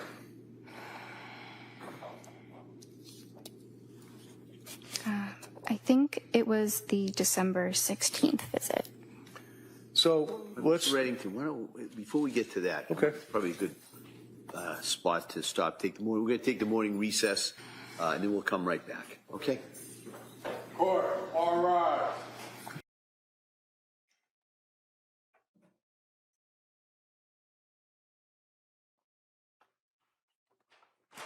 This court's now in session. Please be seated. Your Honor, for the purpose of the record, we return back to the trial of Commonwealth versus Lindsay Clancy. All parties are present, including the defendant and the 18 jurors. All right. Thank you. Mr. Reddington. If you would just please look at your medical records that you have in front of you, I believe, and just go back to the October 20th, where you have, I believe it's called interval history. I had trouble hearing the date. Can you repeat that? Sure, October 20th? Sorry. Okay. So looking at the interview history, that's when that you decided to start Zoloft. It says a week ago, right? That's when the patient started it, yes. Okay. And she then increased the dose, and it says last night, right? Yes. And what was she telling you on the computer screen when you were talking to her? What did she say about increasing the dose of the Zoloft? That that she felt awful.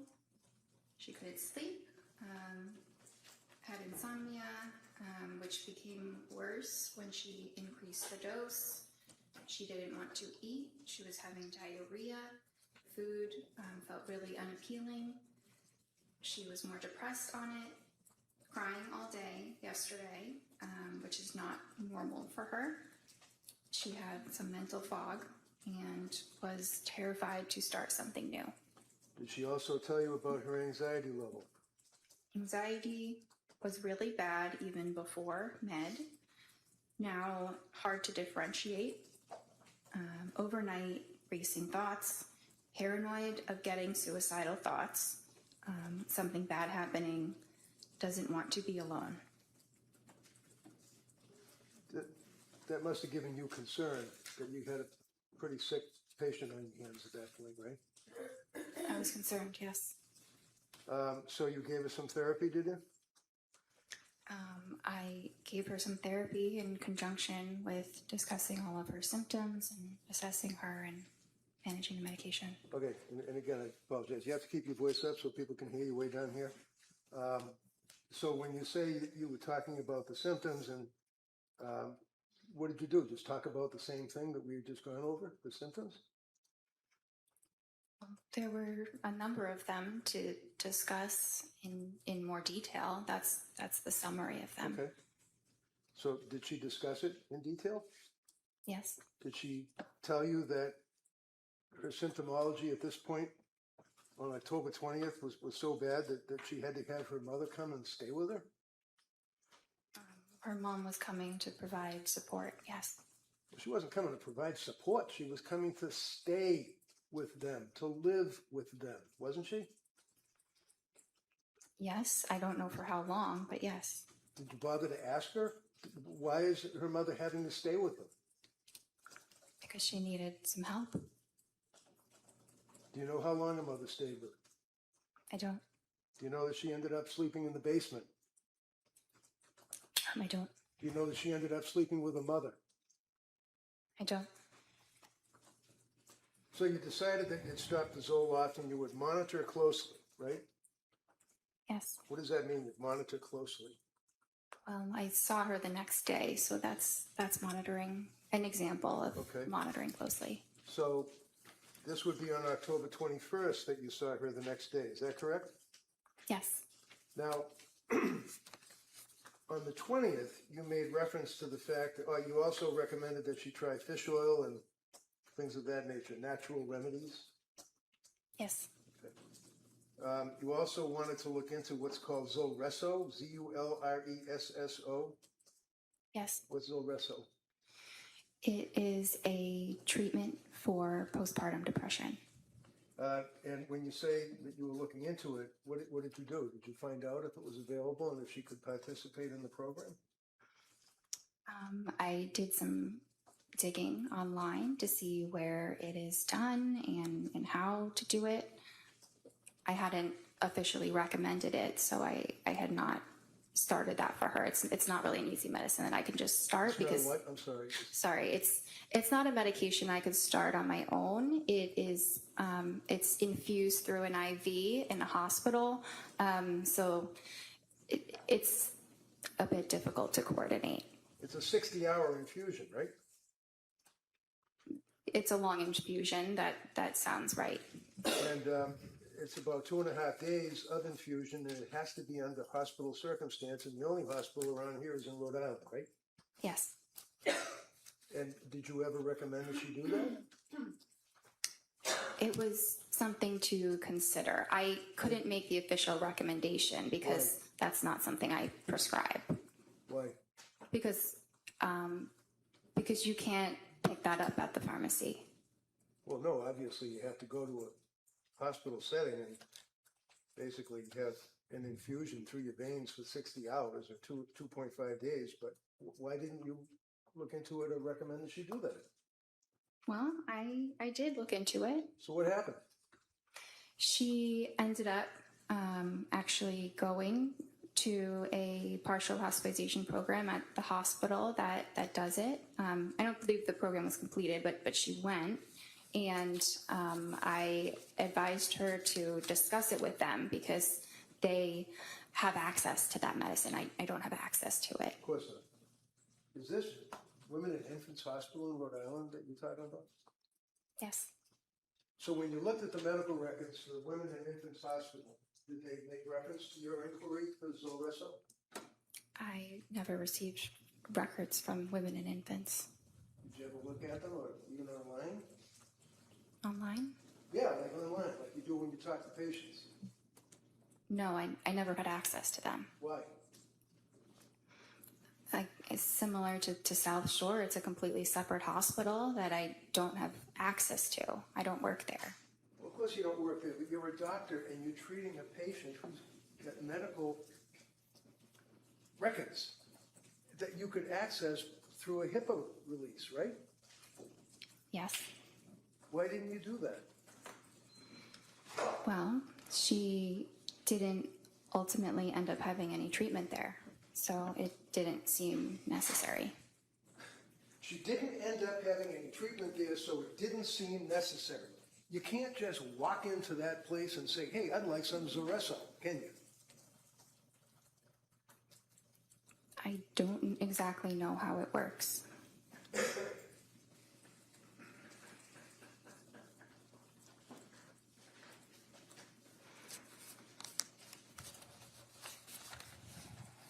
And then again, on that date, which would be October 20, when the jurors are looking at the records, you checked off the boxes again on objective findings, mental status exam, appearance, speech, things of that nature, correct? Yes.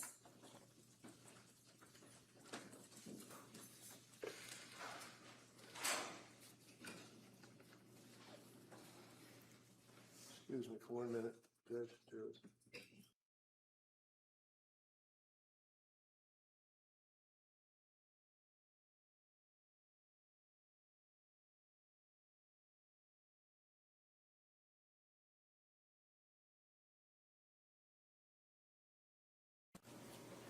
Well, those were a lot of her words. Right, isn't that a concern? Your patient is telling you she doesn't want to be alone. Why didn't she want to be alone? Because she was very anxious and had the feeling like something bad might happen. Okay. Did her mother ultimately and dad come to stay with them? Yes. How long did they stay with them? I don't know. Jeb, when you talk to the mother, what is she doing? How does she appear? Is she in bed all day? What did they tell you? They never called my office, so I never spoke with them. They never called your office? They never called me or sent a message, so I did not have communication with them. So that's their fault, but they didn't call you, the doctor, I guess, right? Sustained. Next question. So, do you think maybe it would be reasonable if you're the doctor and you're investigating your patient's symptomology that you might, when you know that the parents are staying with her, that you would make a phone call yourself? It's not typical when you have an adult who is able to advocate for themselves to speak with their parents. So while she is telling you about her symptomology and tearfulness and crying and unable to get up and anxiety and the medications and the mental illness that she had, you felt that she could advocate for herself? Yes. Okay, on the television, on the computer. Yes. The next time you saw her was on October 26th, is that correct? And you can pull up your record. Yes. Now, and if you look again at the interval history where you put down what's going on in the patient's life that time, this is when she indicated that she's back to where she felt that she was before Zoloft, which was not great, and that you guys were considering a new medication. Is that right? Yes. And then you started her on Ativan, as we talked about, right? Yes. And then you started her on the buspirone, right? Well, she had already been started on the Ativan, and then we added the buspirone. So my question was, you started her on buspirone, right? Yes. Okay. And also you added hydroxyline as needed, right? Yes. And you continued the Ativan, correct? Yes. Did you discuss side effects with her at that point? Yes. Did you also discuss starting Remeron or pregabalin? Yes. What did you tell her about Remeron and pregabalin? I don't think I went into any detail about those medicines, just that those might be things to consider in the future. And then you saw her on October 31st, right?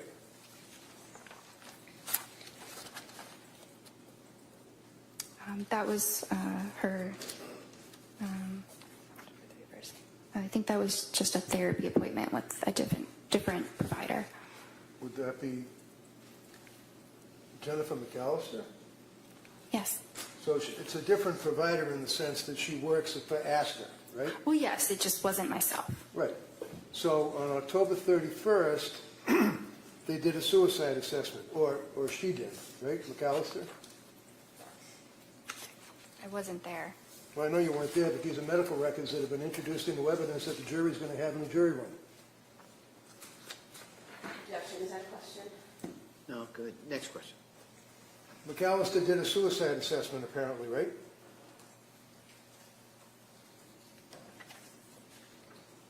I'm sure she assessed No, for no, no. suicide. Look at the record, please. Where do you see it? Sorry. Where it says suicide assessment.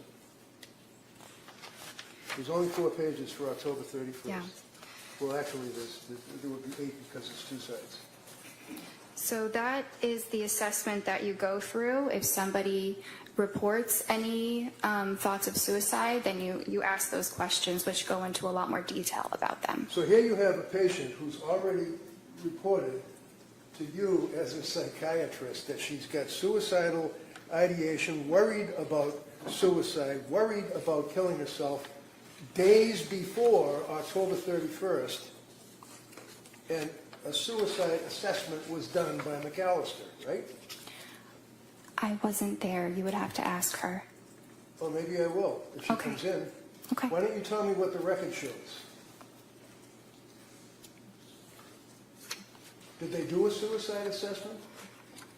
Did she check off the little boxes? I'm looking for that section. It says that patient denies suicidal or homicidal ideation at this time. Okay, so again, this is on October 31st, right? Yes. The patient, within a period of a couple of days and meetings with you, that McAllister has access to because the records are within your business, right? It's not my business, but yes. Has reported suicidal ideation and fear and dwelling about killing herself and afraid of those thoughts, right? Let's see. I just want to be absolutely clear.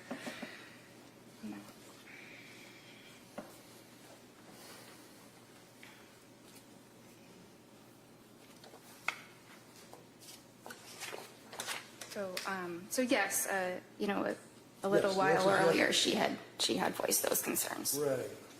So as a result of voicing those concerns, is it your understanding that McAllister did not do any of the suicide assessment questions because Lindsay reported that she wasn't suicidal?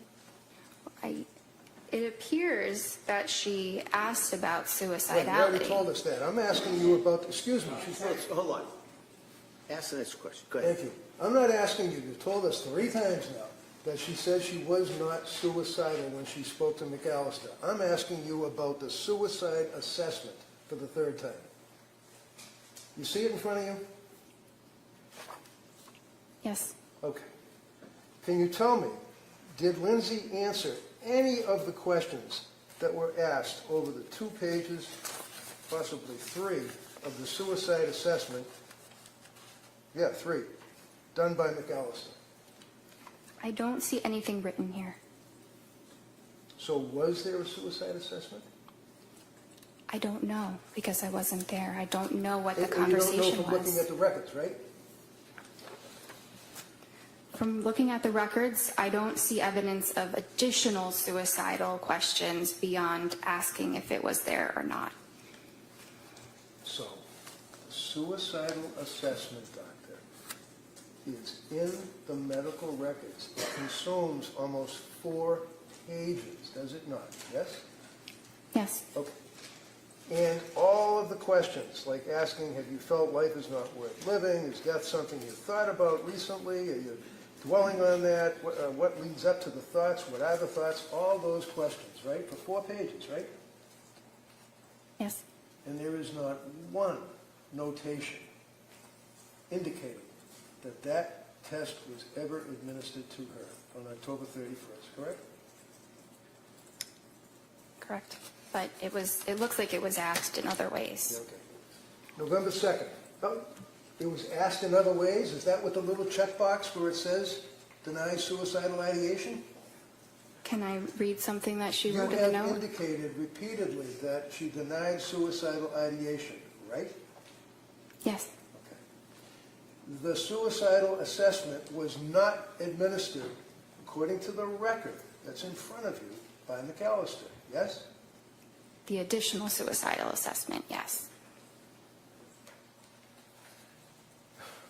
November 2nd. By the way, as a psychiatrist, not a psychologist, you have the ability to prescribe medication, obviously, right?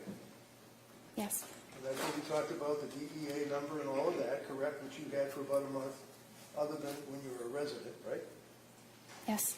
So you're prescribing these SSRIs and antipsychotics and antitropics or whatever they are, and it's important as to the metabolism of your patient with those drugs, isn't it? Yes. Okay, wait a second. What does metabolism mean? The body breaking down the medication. So how is it that you can determine how the body of your patient is breaking down the medication that is in their brain and they're complaining about all of these symptoms? How, as a doctor, do you determine how the body's breaking it down? We don't typically have any specific testing that we do to understand that. How about a blood test? It's not done for that.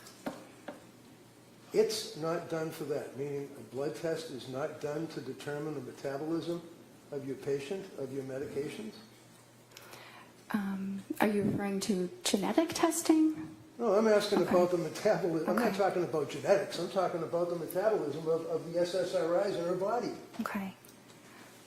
You can tell that metabolism rate through blood testing, right? Not in the way that you're describing. Okay, what way would it be? There is genetic testing that can give information about metabolism. Like what? It can talk about different enzymes that a person might have to suggest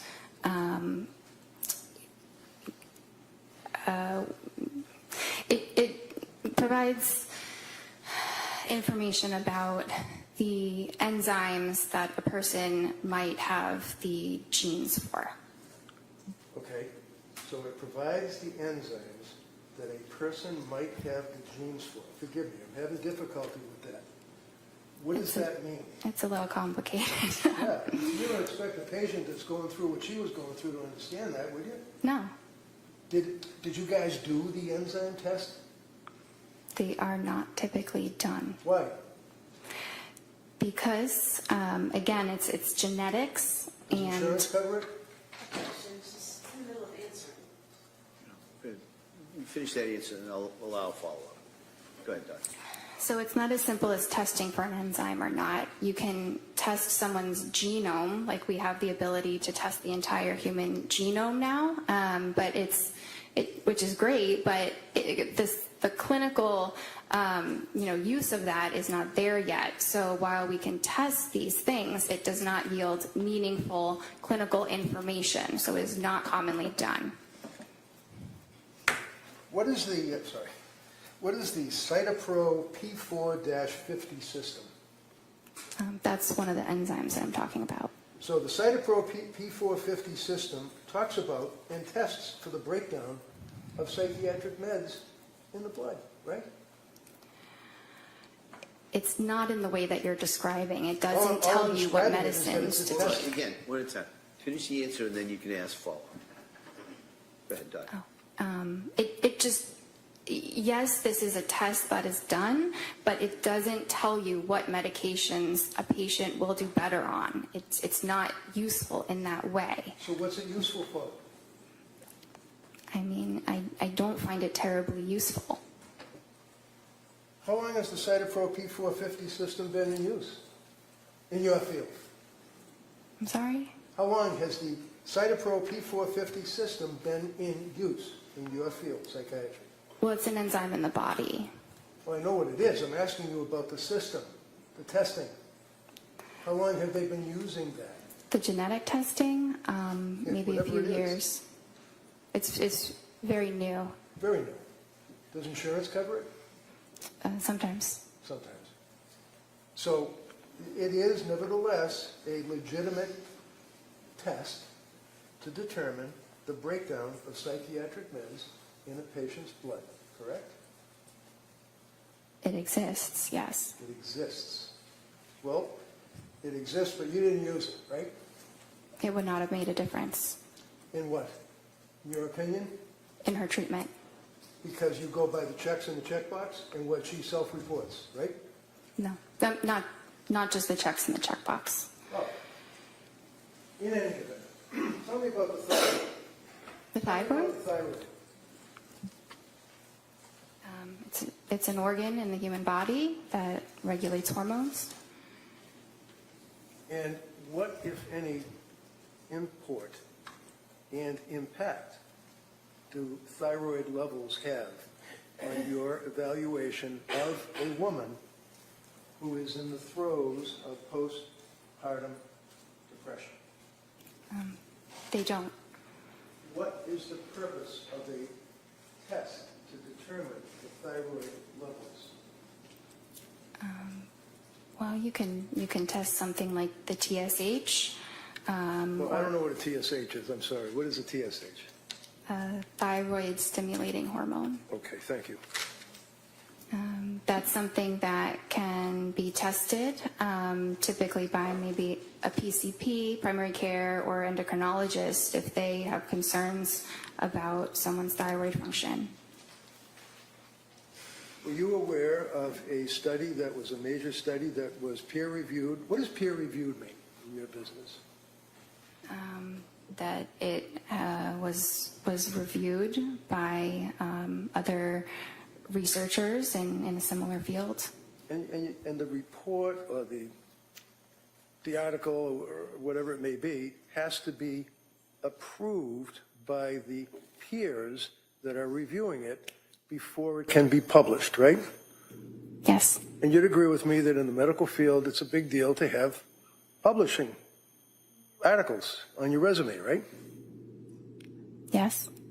And how many articles have you published about postpartum depression, postpartum psychosis, anything? I have published something, but it's not a full article. It's just a small thing. Okay. Are you aware of the Psychiatry magazine article dealing with, in 2021, thyroid function in postpartum psychosis, an exploratory study? Have you ever heard of anything about that, let alone read an article about it? No. Are you aware that there are studies that have compared thyroid function between psychosis with postpartum onset, PPO, psychosis without postpartum onset, PWPO, and normal postpartum? You aware of that? No. Well, you're supposed to be an expert, or you specialize, or you have an interest in treating women that have suffered from postpartum, correct? Yes. Have you written any articles at all about postpartum depression, anxiety, psychosis? No, I'm not a researcher. I'm a clinician. Have you read any of the articles, such as thyroid function in postpartum psychosis? I've read many articles. There are thousands. I have not read that specific article. Thousands? Thousands of articles on postpartum psychosis and the thyroid? No, not on that specific topic. So, when the Astor doctors are treating a person like Lindsay, it's your testimony to this jury that testing, whether it's blood testing or whether it's the Cytopro P4 testing, is not necessary because Jennifer Tufts doesn't think it's necessary, right? It does not yield information that would influence treatment. Really? So if there was elevation in the thyroid, that wouldn't impact on your treatment at all, your evaluation, your investigation? Sorry, I thought you had mentioned the cytochrome issue. Are we talking about that one, or are we talking about the thyroid? Talking about the thyroid. Okay. Yeah. So if Can there you were repeat? tests that revealed elevation in the thyroid level, is it your testimony that you wouldn't care? If I somehow found out that a patient had elevated thyroid levels, I would advise them to talk to their primary care or maybe get an endocrinologist to discuss it. Did you ever recommend that Lindsay get an endocrinologist? No, she And the did reason- not. The answer is no. And you basically did not have any information that you could use to even realize that there might have been a thyroid issue with this woman that was postpartum, right? Because you didn't do any blood tests.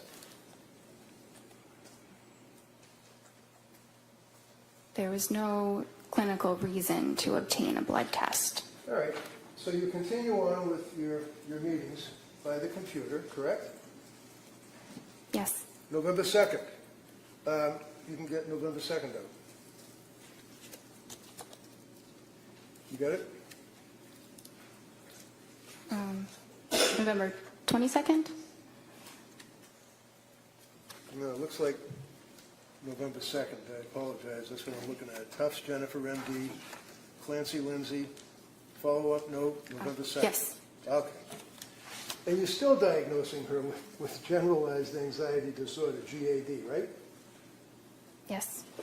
You add in there an adjustment disorder with depressed mood, I guess because of what she had been telling you, right? Yes. Okay. Looking at the psychiatric condition, you note that it's improving. Right? Yes. And then you determine that you will decrease the Ativan to 0.75 milligrams for 2 weeks, and then decrease it to 0.5 milligrams for 2 weeks, and consider alternatives for sleep anxiety. Is that correct? Yes. And then you note if she's having urges to harm herself or others, to go to the nearest emergency room and call 911 and things of that nature, correct? Yes. So is that a form that you basically press a button, because it seems to be kind of like a generic advice. Call 911 if you're feeling suicidal and things of that nature. Well, that's advice that we provide for every single patient. Okay. And then you note that half the encounter was on counseling or coordination of care on November 2nd, right? Yes, that's a typical statement. It's just a part of documentation that doctors use. All right. Now, on November 2nd, you were suggesting the 4 drugs that she would start would be Remeron, Trazodone, Pregabalin, and hydroxyzine, right? Those were just things we were considering. Oh. I wasn't starting all of those I medicines. see. On November 22nd, now that would be almost 3 weeks later, right? You saw her, right?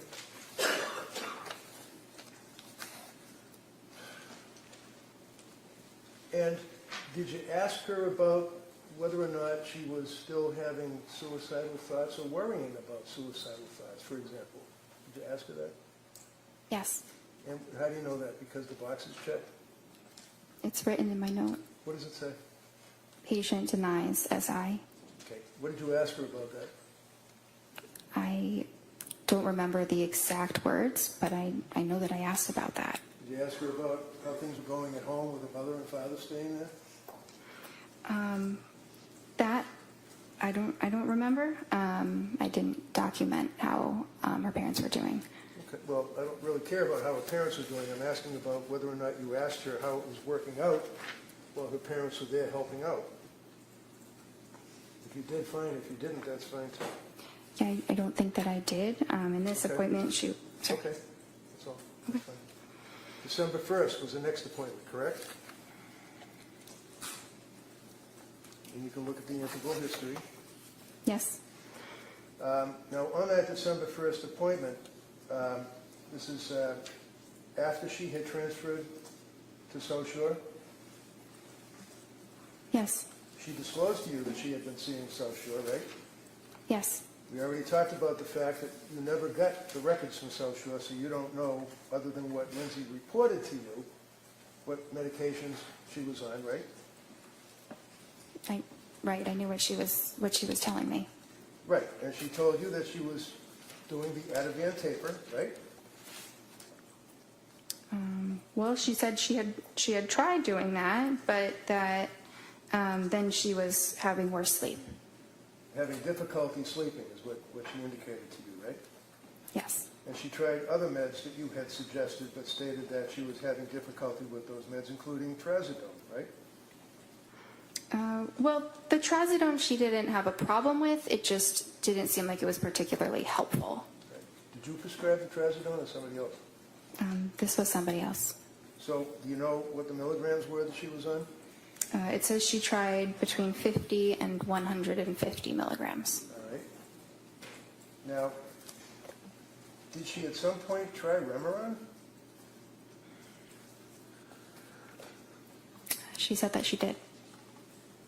Did you suggest in your discussions that she try Remeron? No, I did not. Did she indicate to you that she had rebound anxiety and intrusive thoughts, that she was going to die? Do you recall that? Well, she said worse depression and intrusive thoughts. Okay. Did she tell you what the intrusive thoughts were? It was the feeling like I'm going to die. Did she then have a script for Prozac, 10 milligrams? That's what she said.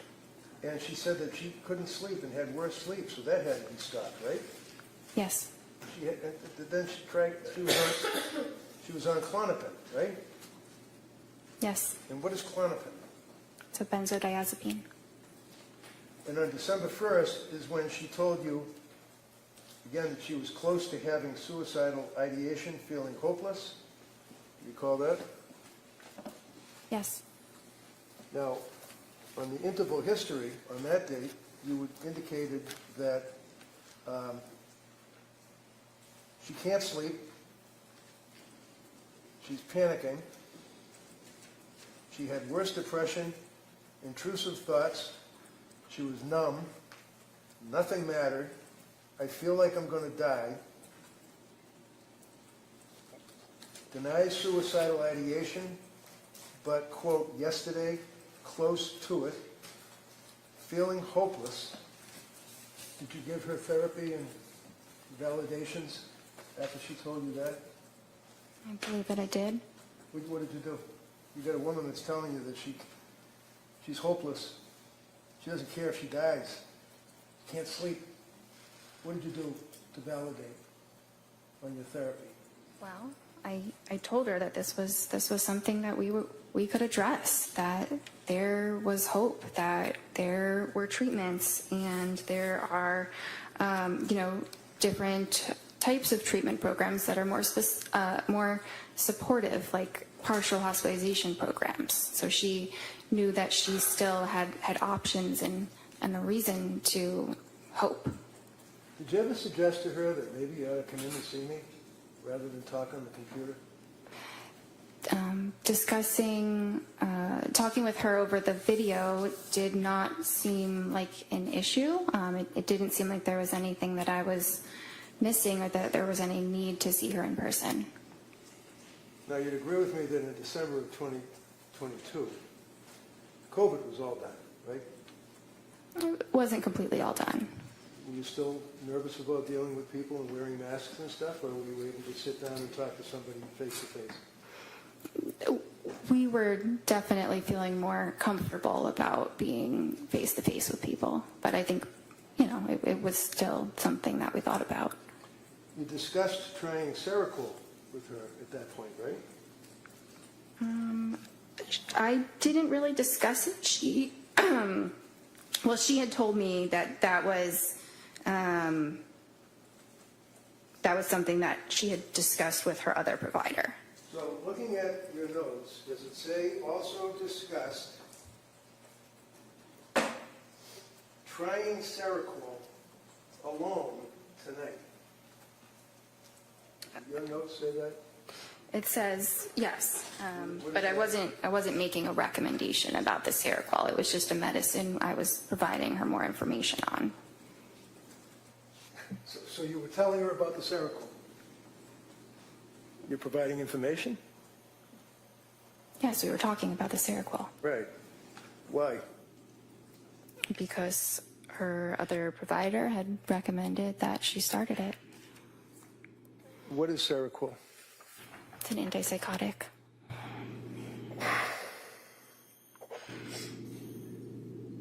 You also discussed with her the possibility of undiagnosed bipolar disorder, did you not? It was discussed. And undiagnosed bipolar disorder was, in your opinion, as a result of, not a reaction, but extreme reaction to the SSRIs, right? Not as a result of the SSRIs, but that Does your note say, and I quote, also discussed possibility of undiagnosed bipolar disorder given extreme reaction to SSRIs and insomnia, period. Does it say that? Yes. Those are your notes, right? Yes, the way you were saying it made it sound a little bit different before, but that's exactly what I wrote. I read it directly from your note, right? How did That I make time- it sound different? I don't know. It sounded different the first time you said it than the second. So did she have bipolar? No. Did you make that decision that night, that day? I assessed that with her pretty much every time that I saw her, and she never had mania. What about mood stabilizer like Lamictal? Did you discuss that with her? Yes. What is Lamictal? It's an anticonvulsant, but it's used in treating mood disorders. So what was the end result of your meeting with her on December 1st? What did you guys do? Did you give any recommendations, advice, anything? Yeah, well, so at this time, I was not prescribing her medications, but I was still concerned, not concerned enough that she was at imminent risk of hurting herself or anybody else, given what she said. But we had a plan for her to pursue a partial hospitalization program. Where was that? Well, the one that I had recommended was HRI. What is that, HRI? It's a hospital in Brookline. And did she ultimately go to another hospital? She ultimately went to the Women and Infants Hospital for one day. And those are the records that you didn't get, right? Correct. Okay. And you decided that she did not have bipolar disorder because, in your opinion, she did not meet, and I quote, the criteria, right? That would be the criteria in the DSM, right? Yes. And the DSM, of course, is the Diagnostic Statistical Manual, Roman numeral 5R, meaning text revision, right? Yes. Is that what you were using back then? Would be this thing here, DSM-5, TR? Just the DSM, right? It's like a cookbook, right? It's more of a guideline that we use to, to help us in our treatment, but it's not the psychiatry Bible that people sometimes think that it is. Right. Hypomanic bipolar disorder. How many days does that require under the DSM? A hypomanic episode lasts for at least 4 days. And is that per the DSM? Yes. Remember on Friday you said that the most important criteria is 7 days with continued high energy levels? Yes. So is it 7 days or is it 4 days? And who says? Well, mania is 7 days. Hypomania is 4. Discussed again, what does occur on December 1st, and that's the Lamont sheet, right?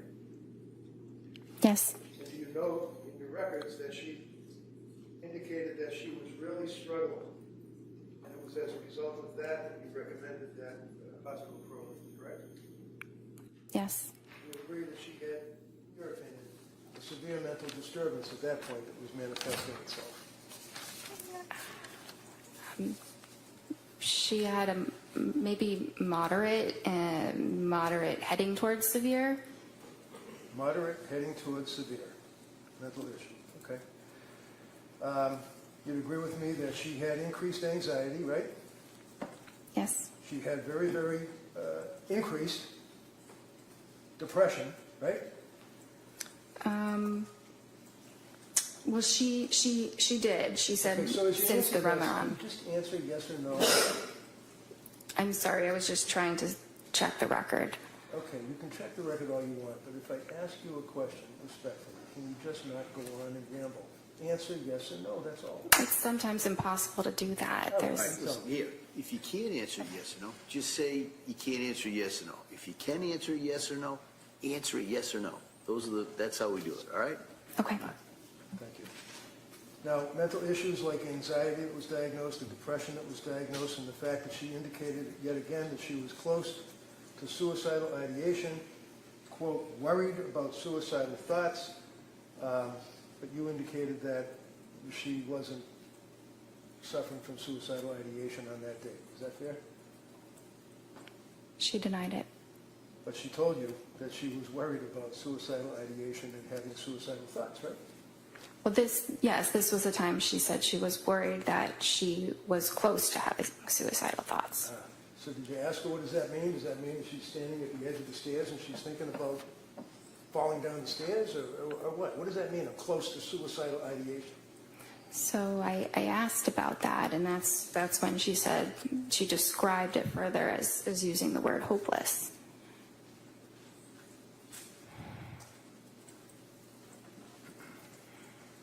So did you prescribe the lamotrigine on that occasion or no? No.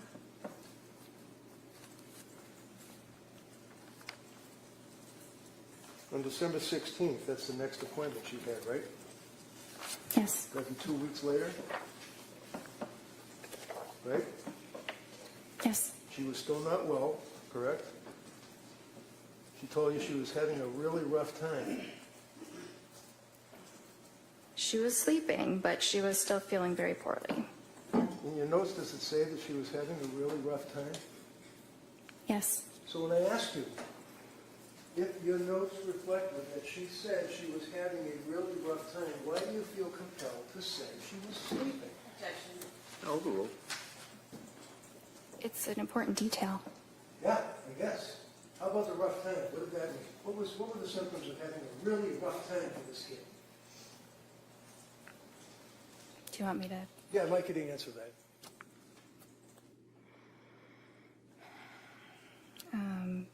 So finally works, referring to the Valium and quetiapine, but very depressed during the day. No motivation, some SI. Do you want me to continue? Sure. Went to MGH emergency room for SI, declined inpatient, feeling hopeless, no intent or plan, and feels like depression related to Seroquel. Okay. Now that's the question on Friday that, well, strike that. So what was the SI? Suicidal ideation? Yes. And can you read that back to me again? What did she say about SI? So that when she went to the hospital, she went because she had no motivation, some SI. Some SI meaning that she had some suicidal ideation, right? Yes, in her words, yes. Yeah, in her words. As opposed to thinking about having suicidal ideation or worrying about suicidal ideation. She actually indicated that she had suicidal ideation, right? I can't answer that as a yes or no. Well, it's in your notes that she said that, right? Yes? What is in my note? Do you understand my question? I'm a little bit confused right now. Can you repeat what your question is? Sure, of course. We've spent some time talking about thinking about suicidal ideation, worrying about suicidal ideation. Now, saying she had suicidal ideation, right? She said it, yes. Well, this is the only source of information that you're getting, apparently, is what she's telling you, right? Yes.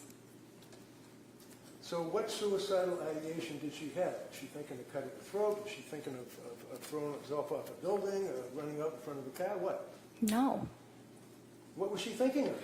So I asked her those important follow-up questions, and Like that's, so what do you mean when you say I'm feeling suicidal? Okay. And that's when she said, it means I'm feeling hopeless.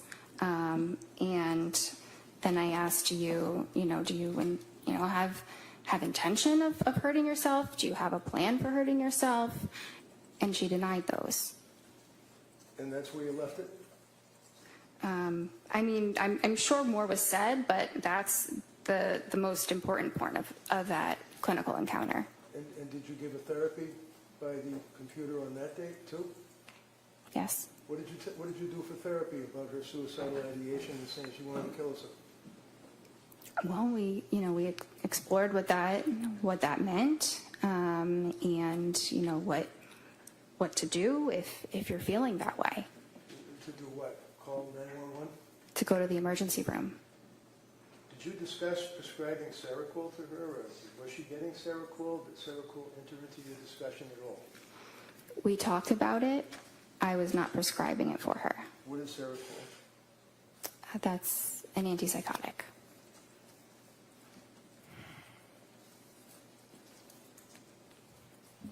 So, at the conclusion of your meeting on December 16th, basically what you took away is that she had now increased to suicidal ideation, was feeling hopeless, all the rest of the things that we've talked about, and then she just moved on, went home? Well, she was assessed in the emergency room and was not admitted, and I assessed her on that day again, and while she was certainly struggling, she did not require hospitalization at that moment. So she was planning on going to the Women and Infants program, and I supported that. Did you know that around that time she confessed to her husband that she was having now thoughts of harming children? No. Would that have been something you were concerned about? If I heard that, I would have been very concerned. You would have called DCF, right? I might have. And when you spoke to Pat, did you ever ask him what his observations were of her spiraling into November and December? Not that one time that he stuck his face on the computer and talked to you. Did you ever talk to him? He never called me again. Or he never called at all. I never spoke with him again. So he is a husband of a woman, just had a baby, who's postpartum with all of these symptoms that we talked about, all of the drugs that you were prescribing, and that she was dealing with trying to get help. You never talked to her husband about what he observed? Because he didn't call you? Well, we did speak on that visit, Which visit? the 16th. Or I think that's the one that he was at. You think it was? It's not noted in your records?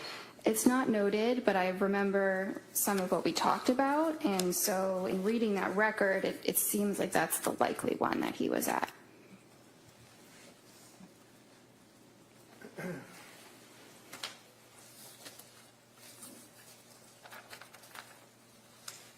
December 16th, on your objective findings, you note that her mood was depressed, right?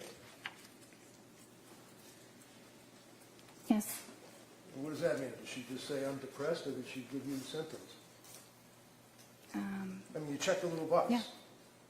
Yeah, it means she's saying that she's depressed. Okay, so you're the doctor, you checked the little box. What did your patient tell you about her symptoms that she was depressed on that date?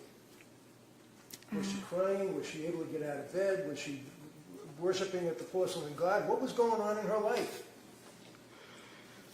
She said she was having a really tough time. Her affect was flat, right? Yes.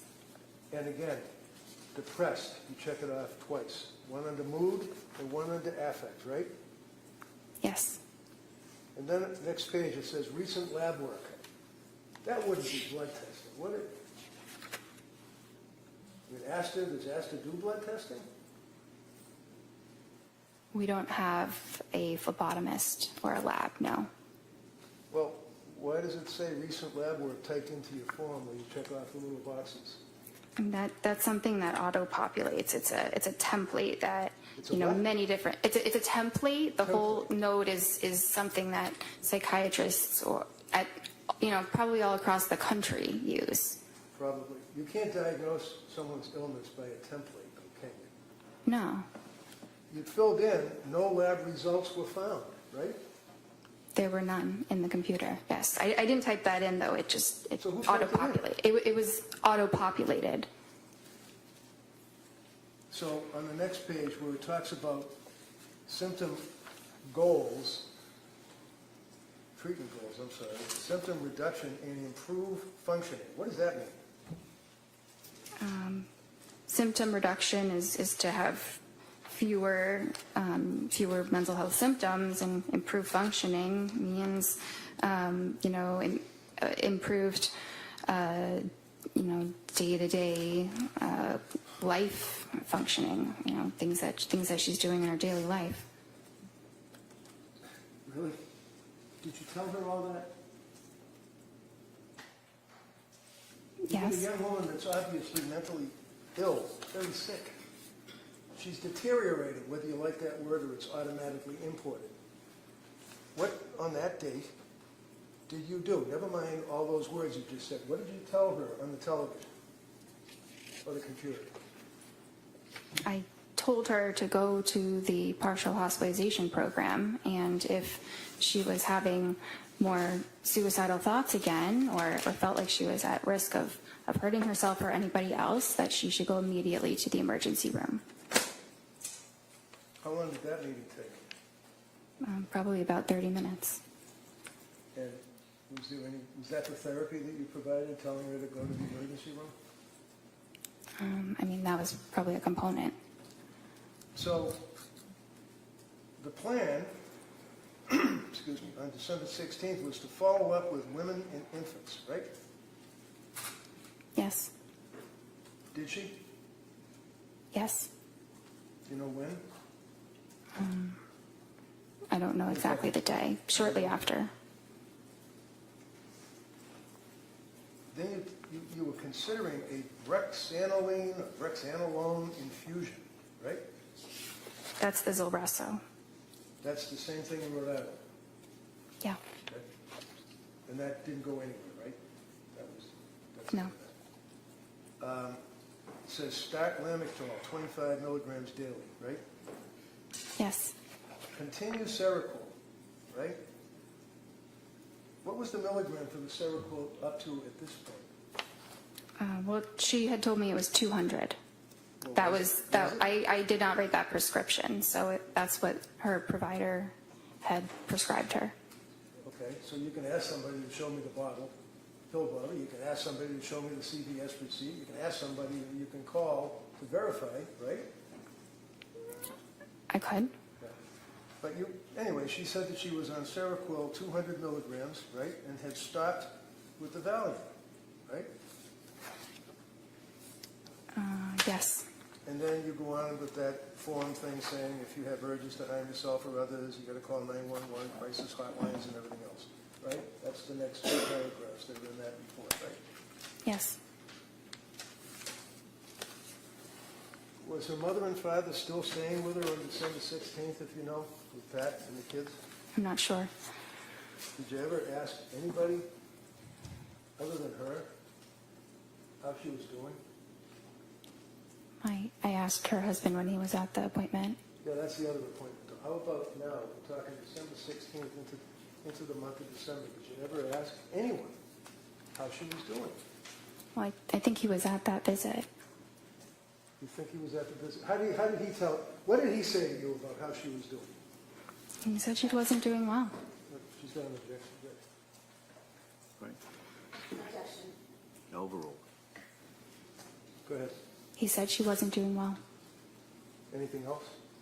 Yeah, he felt that it might have been, his opinion was that it was related to when she started the Seroquel. He basically said you guys are turning her into a zombie, right? Objection. Were those his words? Overruled. I don't have that written. He may have said that. Does that kind of hit you, though? You might remember that. You might have been, as some people worry about suicide, you might be thinking in your brain that he did say you're turning her into a zombie. Possible. It's very possible. Next meeting after the December 16th, was it? Is it Yes. December 16th? Is that what we were just on? Yes. Okay. The next meeting was January 6th. Yes. Okay. And how does this happen? Does the patient call? I know you don't set up these appointments. Somebody has to deal with somebody in administration or whatever. But do you, like, on December 16th, say to Lindsay, call me or set up an appointment for January 6th, or do they have to do it themselves? So at the end of an appointment, I typically will schedule their next appointment. So did you schedule January 6th? I think that one she scheduled herself. Yeah, that was the day after she got out of McLean, right? Yeah, usually the hospital coordinates the discharge appointment. Well, if I tell you that, in fact, the hospital told her to set up the appointment, and that within an hour, she set up the appointment. Is that in your notes? It's not in my notes, no. Do you remember that? That was a pretty big deal that she was in McLean, locked wards for 4.5 days, right? Yes? I mean, she's your patient, and she's really gone downhill bad, right? No, she wasn't doing well. And she admitted herself to the locked wards at McLean, right? Yes. And what was the diagnosis at McLean? I believe they diagnosed her with major depression. Did they recommend any medication? They took her off of the Seroquel. They took her Off of it. off. Okay. So, did you look at the McLean records? Yes, definitely. And those were imported easily because you're part of the same structure or whatever? No, but after someone is hospitalized, the hospital usually faxes it to their doctor. All right, so if I tell you that the McLean records are really pretty voluminous, that's not what they fax. They fax you like a 2-page discharge summary, right? Yes. You didn't get that by fax, right? No. So what did McLean tell you? Look in your notes.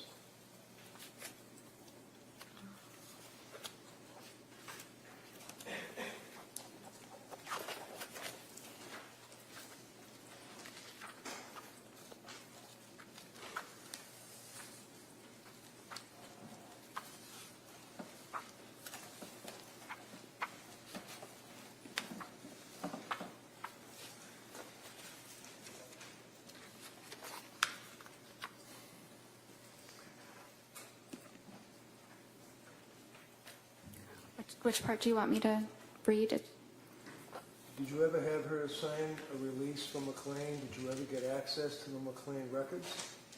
I had access to the discharge summary. Okay, so put the discharge summary aside, because that's what they faxed you, a couple of pages. What about the records? No, but that's typically not No, done. never mind typically. The answer is no. You never got the records, right? A discharge summary is a record. Did you talk to the doctor that discharged her? No, no one called me. Know what? No, no one called me. I wasn't notified about the hospitalization until she was discharged. So you just sit there behind your computer and wait for people, Patrick, wait for the doctor from McLean, wait for the sick person who's the patient to call you? And if these people don't call you, it doesn't exist apparently, right? No, not exactly. I had no way of knowing she was even at McLean. Well, you did once she got discharged, right? Yeah, but that was after the fact. Right. So did you care why she was in McLean? Of course, And why was she in McLean? because she was depressed. And what was the, does your record indicate that she was discharged yesterday under interval history?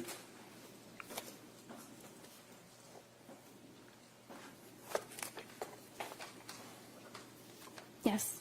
And discharged from where? Well, I said MGH.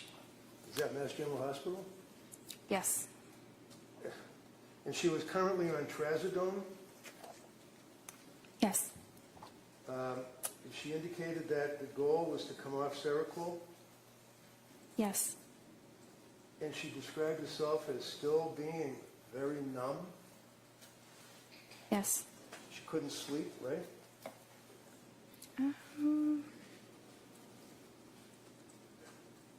That's not entirely true. Am I lying? I'm reading the medical records here. Sleep, taking Ativan and trazodone, slept 5 hours broken, wondering about increasing trazodone and switching to Valium. What does that mean? Well, it means she was having trouble sleeping. It wasn't that she wasn't sleeping at all. I see.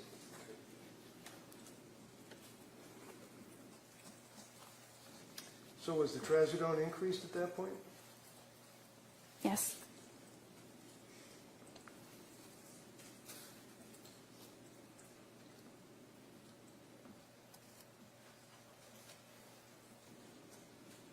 Yes. How about on January 9th? Did you see her through the computer or whatever then? Yes. And did you prescribe medication to her on that date?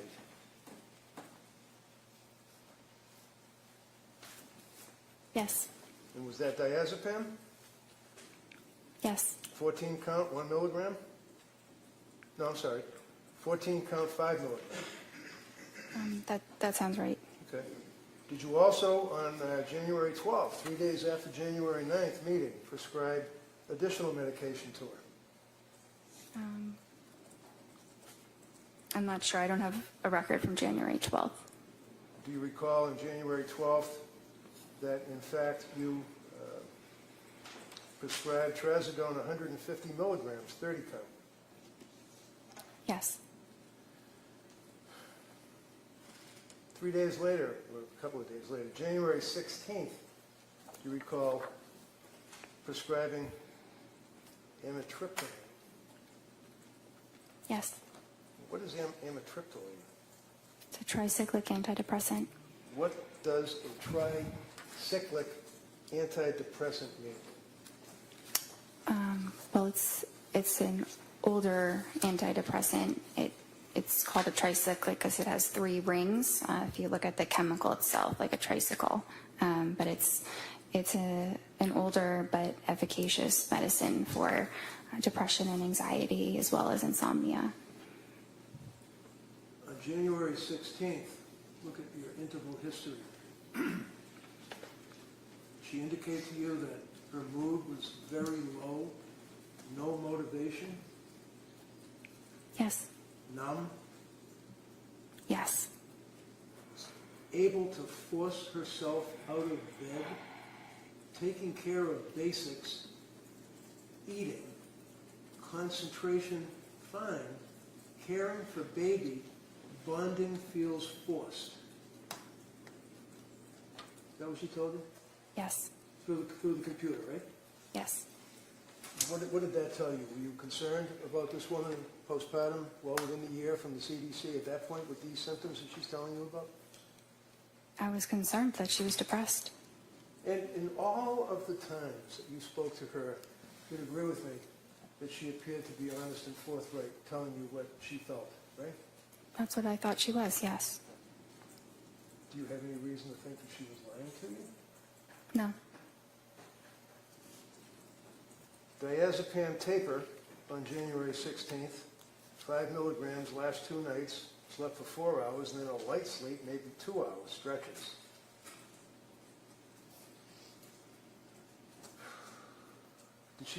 Did she express that she was still having concerns about side effects from medications? Not at that point. So what does ROS mean under interval history that we're looking at? Review of symptoms. Okay. And then it says patient denies SIHI, that'd be suicidal ideation, homicidal ideation, correct? Yes. Denies other questions or concerns, and you recommend a low dose of amitriptyline for depression, correct? Yes. Patient agrees with the treatment, and you guys were also going to explore ketamine treatment. Is that right? Esketamine. Yes. Now, did you know that she was on her computer looking up medication after medication after medication after medication, treatments, ketamine treatments, and all that? Did you know that? No. Did you ever ask her whether or not she was looking up the symptomology of pharmacology and having interactions between drugs? No.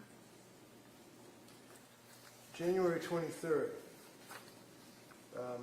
you had that meeting, correct, with her? Yes. And this is after, obviously, excuse me, the January 16th appointment. And in the January 16th appointment, she told you that her mood was very low, and that's the worst that she ever reported her mood to you. Isn't that right? On the 16th? Yeah. I don't know if that was the worst it was ever reported, but it was certainly bad. And you didn't recommend that she have a hospital evaluation, did you? This is the day before she killed the kids, right? The 23rd? Yeah. It was the day before. You didn't recommend a hospital evaluation, did you?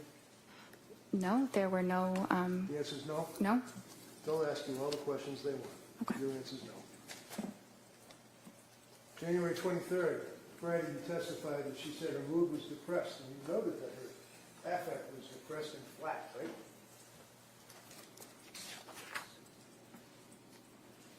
Yes. She also reported that her heart was racing, right? Yes. She had no motivation, is what she told you, right?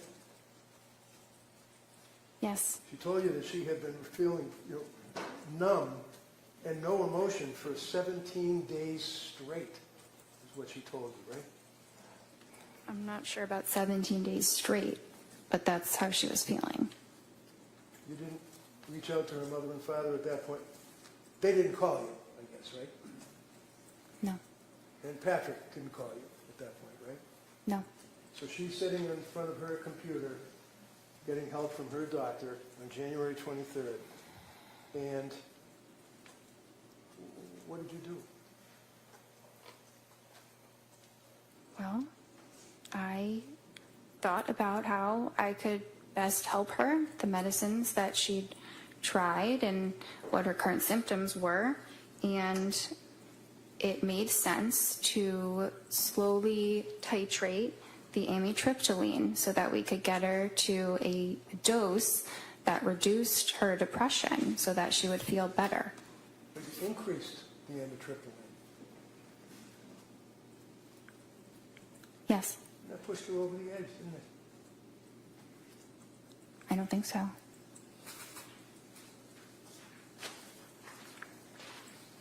That's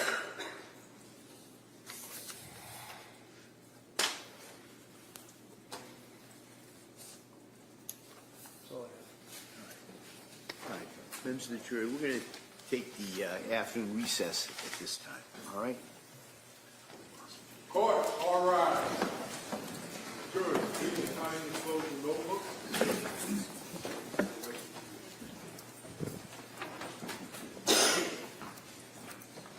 This way. Good afternoon, doctor.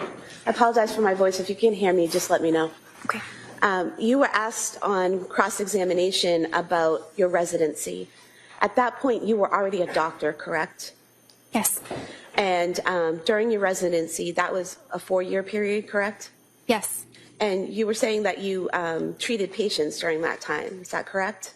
Yes. Was there someone with you while you treated these patients telling you what to do and how to handle them? No. Were you alone responsible for the evaluation, diagnosis, and treatment of your patients? For the most part, but if I had questions or, needed to talk it through, I had help. And approximately how many patients did you treat during those 4 years? Thousands? And those were all psychiatric patients, correct? Yes. You said approximately 50 of those patients were patients dealing with postpartum depression or some postpartum issues. Is that correct? Yes. You also said you had some specialized or specific training in that area. Can you describe that for us? Yes, I did a specialized elective with a specifically perinatal psychiatrist where I worked in an obstetrics clinic and I saw patients who were pregnant and postpartum. And how long was that clinic for? It was for about a year. And so for a year, you were evaluating and diagnosing and treating women with postpartum issues? Yes. And that's separate and apart from your residency? It's a part of the residency. It's an elective. So for 1 year out of the 4, that was specifically designated to postpartum issues? Yes, it wasn't every single day, but it was continuing the same patients for about a year. So you would follow those same patients throughout the year, is that what you're saying? Yes. And you were asked about postpartum psychosis, and you said it was rare. How rare is it? I'm not sure of the statistic, but low. Well, have you dealt with patients in your 4 years of residency that had other types of psychosis? Yes, many.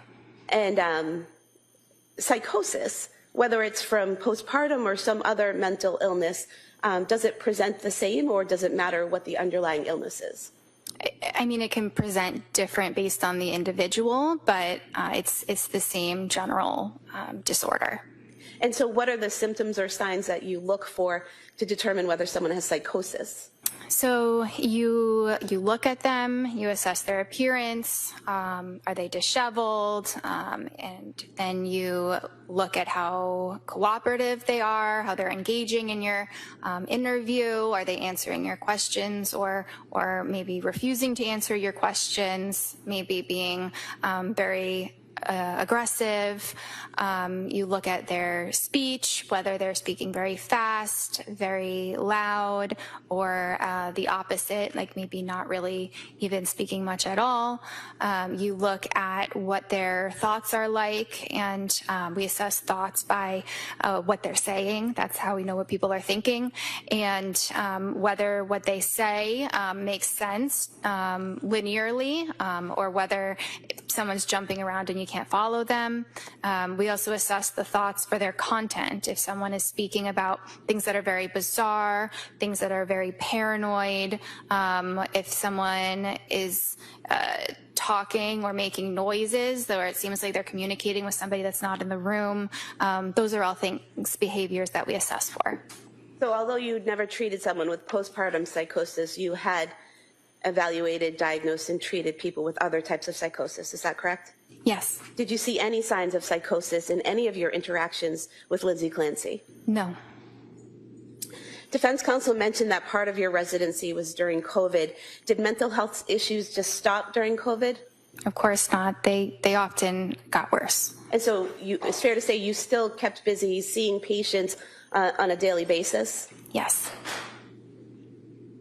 You also mentioned that some of the patients you saw in your residency, it was outpatient care, is that correct?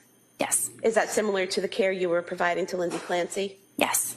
And was that all 4 years you were providing outpatient care to psychiatric patients?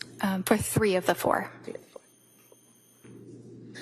You were also asked about telehealth. Is telehealth appointments in psychiatric care standard in the industry? Yes, And how long has that been standard? since COVID. And is it a fairly common and accepted practice at this point? Yes. Most of the session, for a psychiatric session, you're talking to someone, right? Yes. Does looking at someone through a computer screen somehow inhibit how you hear the answers? No, it does not. Or inhibit the way you ask your questions? No. And defense counsel asked you about, not being able to see below the waist someone's shaking or moving, but if someone's sitting and they're bouncing, can you see it elsewhere? Can you see other movement? Yeah, sometimes it can reverberate in different parts of the body. You were also asked about the Edinburgh scale. You said you don't use it, right? Yes. You said you use the PHQ-9. Why do you use that instead of the Edinburgh scale? It's not my choice. That's the practice at Astor of what we use. And the PHQ-9, what does that look for? It assesses various symptoms of depression. And postpartum depression, are there questions on the PHQ-9 that look for the signs and symptoms of postpartum depression? Not specifically postpartum depression, but the symptoms of postpartum depression are symptoms of depression that occur during postpartum. It's the same symptoms. So the PHQ-9 is asking the patient questions that would reveal whether or not they might be depressed, but not whether or not they just had a baby. Correct. And then with your interaction with the patient, you're able to know whether or not they are in the postpartum phase. Yes. And so would it be fair to say that you take the PHQ-9 plus the information you learn from the patient, put it together and come up with a diagnosis? Yes. When you take a history from a patient, you were asked about taking history from Ms. Clancy. How important is it that the patient give you accurate information? It's very important. And why is that?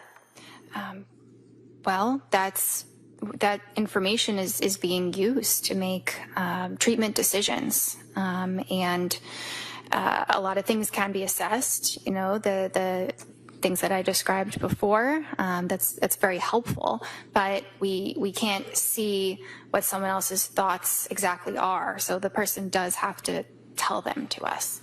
And would you agree that people in the medical field, such as nurses, are acutely aware of the necessity of an accurate medical history and symptom presentation? Yes. You mentioned that the defendant was able to advocate for herself. In what ways did she show you that? In scheduling her own appointments, in presenting herself to the emergency room when things were really not going well. Is it accurate to state that in every one of your sessions with Ms. Clancy, you told her about individual therapy and encouraged her to attend individual therapy? That was the treatment recommendation each time. I'm not sure if I explicitly mentioned it each time, but I did many times. And you, in fact, wrote it on the work form that we talked about previously on page 104 of the records. It lists, was the patient referred to other healthcare providers for evaluation or treatment? It says yes. If yes, state the nature of such treatments and expected duration of treatment. And it says individual weekly therapy, correct? Yes. And this is the form that the defendant asked you to fill out, correct? Yes. And you sent it back to her, and the first version she wanted you to make some corrections on, correct? Yes. But she didn't ask you to change that portion, correct? No. And in fact, on the second version, on page 107 of the record, it still says individual weekly therapy recommended, correct, for follow-up? Yes. Would it be accurate to state that the defendant only saw Jennifer McAllister twice the entire time that she was with your practice for therapy?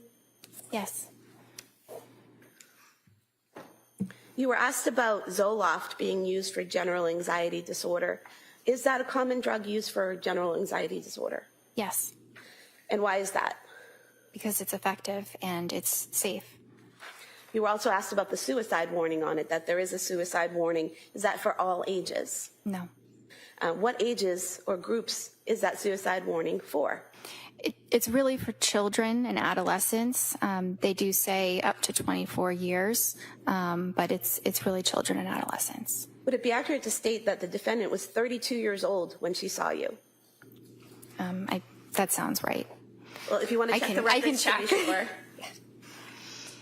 Yes. Is that correct? Yes. Okay, so 32 years old is not 3 to 4 years older than 24, correct? No. Why didn't you have to titrate the 50 milligrams of Zoloft? You mean to stop it? Yes. Because it's still a very low dose, so it can be stopped right away. So it wasn't necessary? Not necessary. The defendant waited about a month after receiving the prescription before taking the medication, correct? Yes. And she only took the medication when she decided she was ready to take it, correct? Yes. So she was taking in the information you gave her, correct? Yes. She was making her own decisions, correct? Yes. She was not forced to, correct? Yes. She actually had an appointment in between when you first prescribed it and when she started taking it, where she was still discussing with you whether or not she wanted to take it. Is that correct? Yes. Is that part of the advocating for herself that you were talking about? Yes. Is that part of the medical sophistication that she possessed that you were talking about? Yes. Your Honor, at some point, in light of the fact this is direct, I have to object. Sure. Yeah, if you could just not ask the leading question. Sure. I want to direct your attention to the September 12th, 2022 form that the defendant filled out.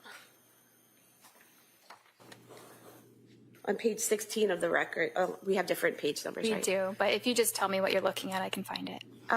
The past psychiatric history.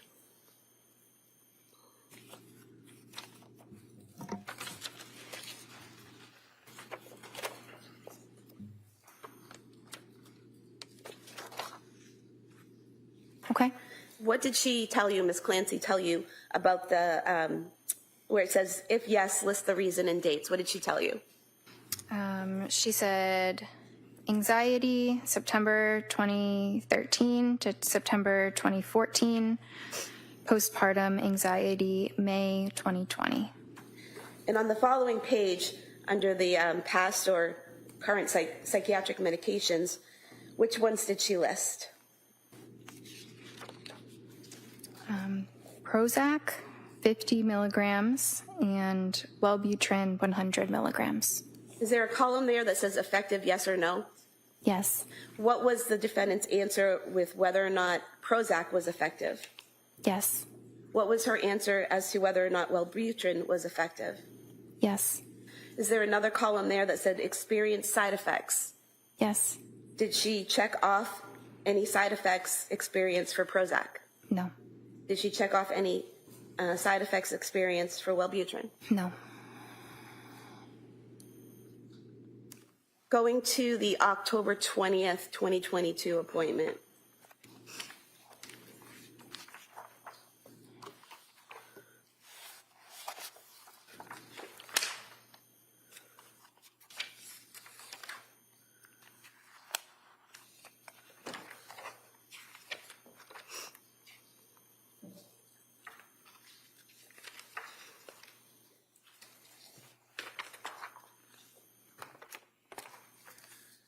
You were asked about this on cross-examination about documenting side effects in your notes. Did you document the side effects that the defendant reported from the Zoloft on October 20th, 2022? Yes. And what did you document? Well, I checked the box for GI, but I also talked about the side effects in the interval history. And so what does GI mean? Gastrointestinal. So would that mean stomach issues? Yeah. And what did you put in your notes? Couldn't sleep, insomnia, worse on increased dose, doesn't want to eat, diarrhea, food really unappealing, was more depressed on it, crying all day, yesterday, not normal, mental fog, terrified to start something new. And so you did document the side effects that she reported to you, correct? Yes. You also documented in the interval history, paranoid of getting suicidal thoughts. Was that the defendant's phrasing? Yes. And is there a difference between someone being worried about having suicidal thoughts and someone actually having suicidal thoughts? Yes. And what's the difference in terms of how a psychiatrist sees it? So that's the difference between what a patient might answer and then what the psychiatrist actually assesses.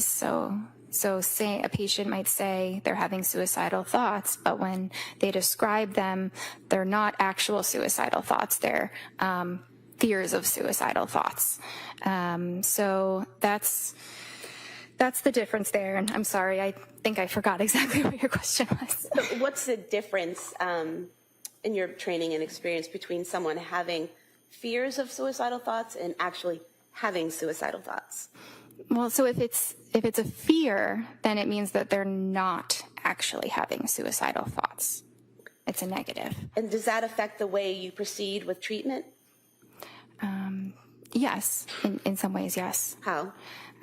Well, you still proceed with treatment. It's still concerning, but it is a level of concern that can be managed on an outpatient basis, not requiring hospitalization.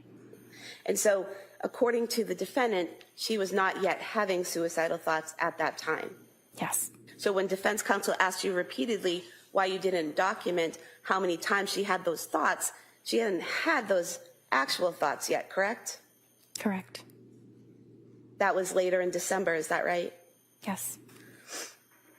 Now, she also told you that she was worried about that something bad might happen, so she arranged for her mother to stay. Is that correct? Well, she arranged for her mother to stay. I'm not sure if that was because she was afraid something bad was happening, or it just seemed like they needed more help. Okay. So you don't recall the two being together as a thought? Correct. And the fact that she was struggling and arranged to have her mother stay, got support, advocated for herself, would those be protective factors? Yes. How so? So if someone demonstrates that they can advocate for themselves, that they can seek help if symptoms worsen, then that shows that they have good judgment. They can be trusted to present for care if serious safety concerns were to arise. So based on your training and experience with Ms. Clancy, where she says she's worried about getting suicidal thoughts, and she has her mom come stay with her, do you see that as a positive decision? Yes. You were asked about not asking the defendant if she had called the suicide hotline. If a patient denies suicidal ideation, would you typically ask them if they had called a suicide hotline? No. And why not? Because I wouldn't think that they would have. If a patient were to call a suicide hotline, I would think that they would be telling me they're having suicidal thoughts as well.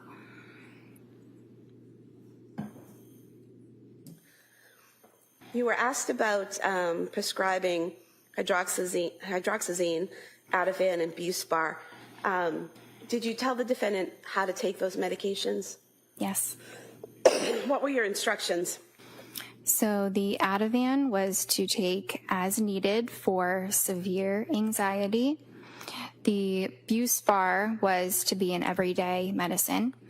And the hydroxyzine, we had started that to see if she could use that as an alternative to the Ativan. So to take it instead of the Ativan.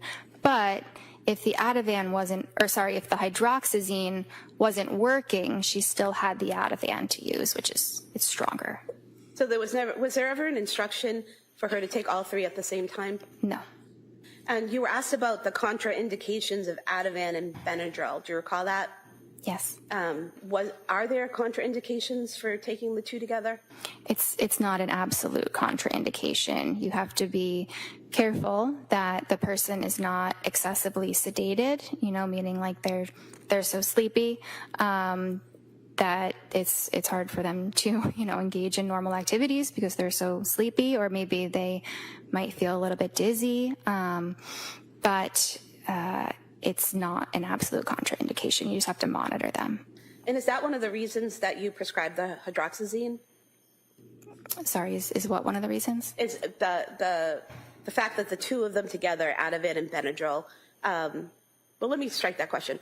Why did you prescribe the hydroxyzine?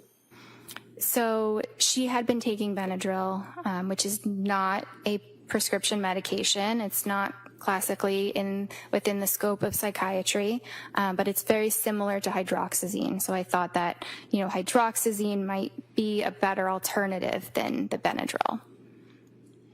Okay, and I'm just going to direct you to your November 2nd, 2022 interval history.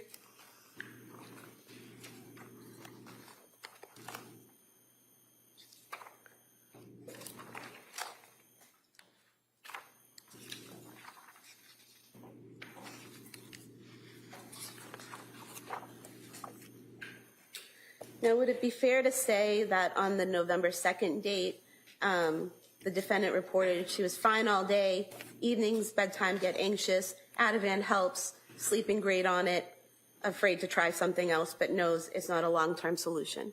Is that correct? Yes. And what part of that did the defendant tell you was not a long-term solution? Taking the Ativan. And why is that?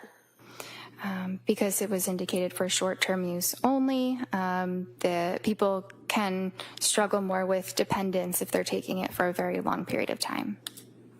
And was there a plan developed based on that concern? Yes, there was. What was the plan? To reduce the dose by 0.25 milligrams every 2 weeks until she was off it. So the defendant was able to express to you a concern she had about the medication, you had a conversation about it, and you addressed that with her and came up with a plan. Is that right? Yes. She also told you that day that she was in therapy and exercising daily, correct? Yes. Did the defendant ever tell you that she went to the South Shore Hospital Emergency Department on November 16th, 2022? I don't recall that. Did she tell you that they had prescribed trazodone to her at that time? I don't recall that. Did she ever tell you that she was trying some alternative methods like weed gummies? No. Do you have any way of knowing these things if the patient doesn't tell you? No. Now, on December 1st, 2022, defense asked you about that date. That's the date that she, again, said she had the fear of thoughts of suicide. Is that correct? Yes. Up until that point, had she consistently denied suicidal ideation or intent or a plan? Yes. Had she consistently denied homicidal ideation, intent, or a plan? Yes. What's the difference? Let me ask you this. When you talk to a patient, do you ask them, do you have suicidal ideation? Not usually. What do you, Not in that way. how do you get that information from them? What types of questions do you ask? It depends how the course of the conversation is going. I might ask if they're having thoughts of hurting themselves, if they, sometimes wish that they weren't alive. It can be a lot of different words, and sometimes I use, the patient's own words, but things like that. And is there a difference between having thoughts of suicide versus having the intent and a plan to do it? Yes. And are there different types of treatment or things that you would do if someone has intent or plan to do it? Yes, that would generally require hospitalization. And so if Ms. Clancy had told you she had thoughts of hurting herself, or actually, if she told you that she had a plan to hurt herself or a plan to hurt her children, would you have moved to commit her? Yes. And that would be a Section 12? Yes.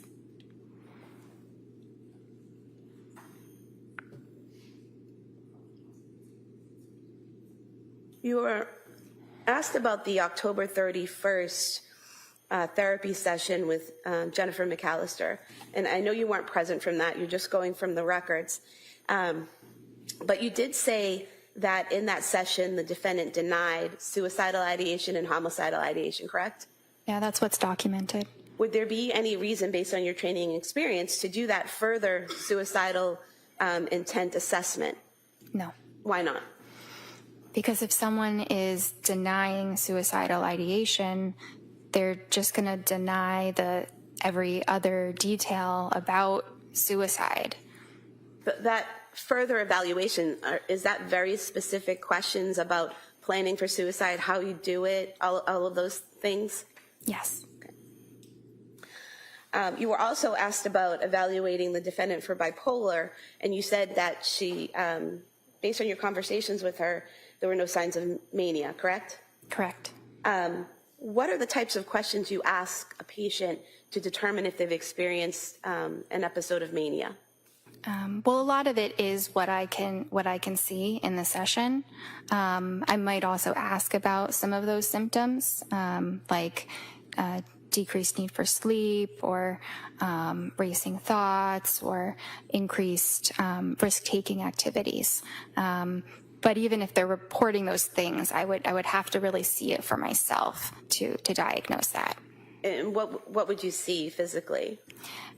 So I might see that the person is talking very fast, and it's almost impossible to interrupt their rate of speech. And it might also be very loud. They might be hyperactive, not able to sit still.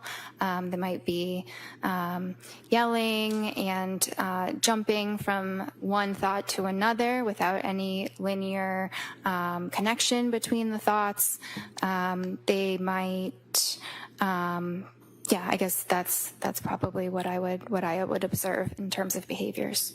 Did you observe any of those behaviors with Lindsay Clancy? No, it was the opposite. What do you mean it was the opposite? So, the opposite of euphoria is dysphoria or depression. The opposite of hyperactivity is tiredness and fatigue. So, in a way, it was the opposite of mania that I observed. And in terms of the questions you asked about her past behavior, were any of the answers that she gave indicative of mania? No. You were asked about discussing Seroquel with the defendant, even though you weren't the prescriber. Why did you discuss that medication with her? Because the patient was asking about it, and her husband was also asking me about it. They really wanted my opinions about it. It wasn't necessarily that I was prompting this line of conversation. And what did you tell them about it? Well, I shared that it has very good evidence for treating depression, and I may have shared that Seroquel does different things at different doses, right? So sometimes people are concerned that it is called an antipsychotic, but it actually doesn't function as an antipsychotic until you get up to really high doses, like 800 milligrams. So in low doses, it's more of a sleep medicine or an antidepressant. So I think that I explained that to them, and it's obviously a very important part of it. But they were also concerned about that causing the depression that she was experiencing. So we talked a bit about how you would tell. It kind of can be hard to tell whether a medicine is causing that or it's just occurring because of depression. What did you tell them in terms of how to tell? That it's really based on the timing. If you were to notice a significant decline after starting or increasing the medication. And prior to Ms. Clancy taking the Seroquel, had you noticed signs of depression in her? Yes. And after she was off of the Seroquel in January, did you see signs of depression in her? Yes. So that was completely off of Seroquel, both before and after, still showing signs of depression? Yes. During January, the defendant told you she had trouble getting out of bed? Is there a specific visit? I think it was right after she got out of the hospital. Maybe your first or second visit with her.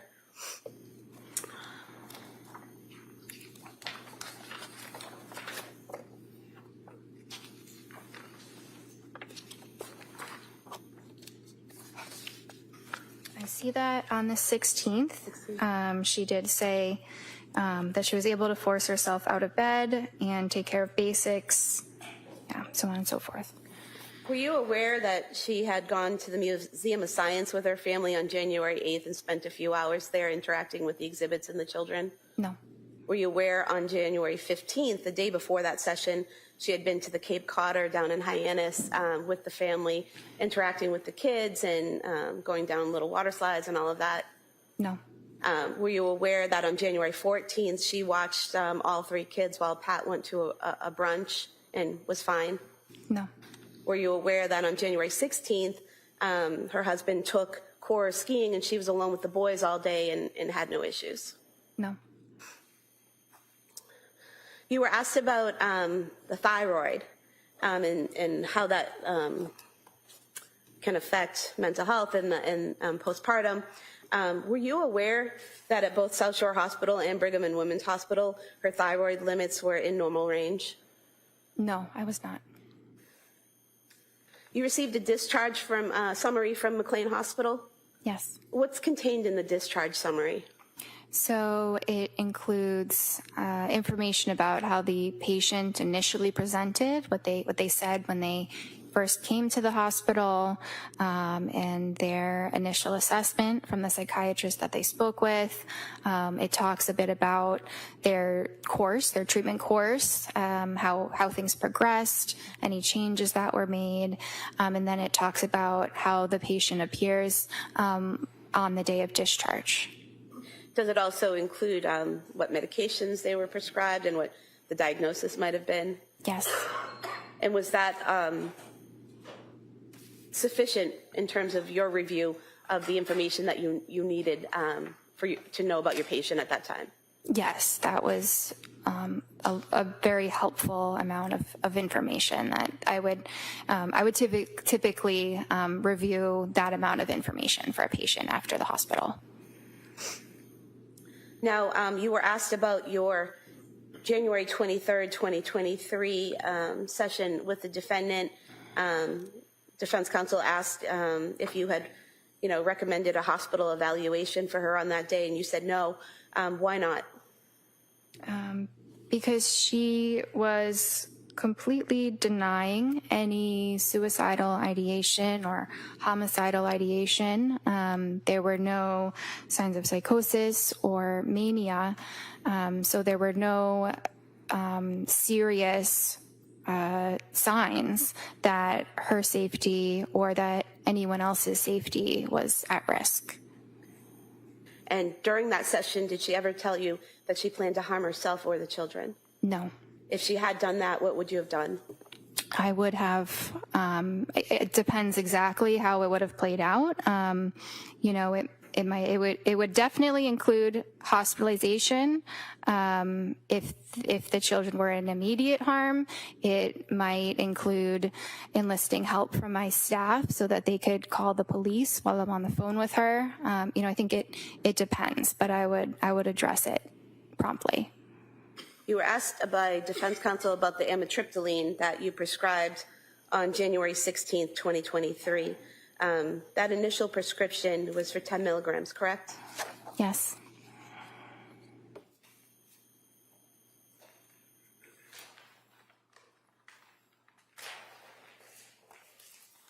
Pulling the bottle from exhibit 155 of amitriptyline.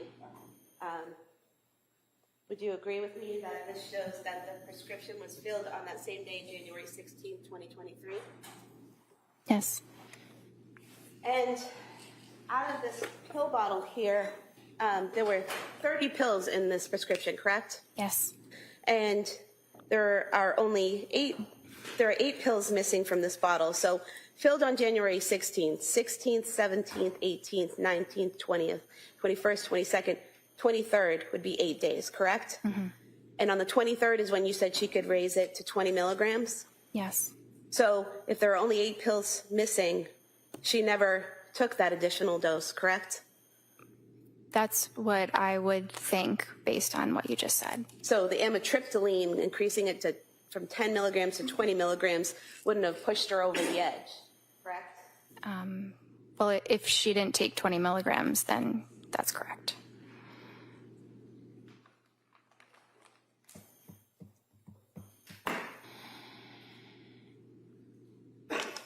I have nothing further, thank you. All right. Then recross. Briefly. So one of the questions that prosecutor asked you pertained to whether or not you could reach out to a third party. You recall that question, like mother, father, husband? Yes. And we already on cross talked about that you didn't, and they didn't call you, but then the DA also raised that, and you said you didn't have HIPAA permission. You recall just telling that to the jury? Yes. That was an additional detail. All right. So what does that mean? Well, HIPAA is the privacy law for patients, which we have to respect and honor very diligently. So we are not allowed to talk about a patient's treatment to anyone. We're not even allowed to say that they are a patient at our clinic unless they were to waive those HIPAA rights. And she was very cooperative, would have been more than willing to have you talk to her mother and father and her husband, right? Objection. Sustained. Well, did you ever tell her, ask her to sign a HIPAA form? So that was not the main reason why it wasn't done. It wasn't Ever ask her to sign a release, you mean? Yeah. Yes. No, I did not ask her to sign a release. And if she did sign the release, even though her mother, her father, her husband didn't call you, you could have then reached out to them, right? I could have, but it is not typically something that is done when you have an adult patient who's able to speak for themselves. Yeah, what is that? It's not typically done when? When you have an adult patient who is able to speak for themselves. My God, you don't call the parents that she's living with because they're helping her or her husband? No. Because why? She's able to advocate for herself? Yes.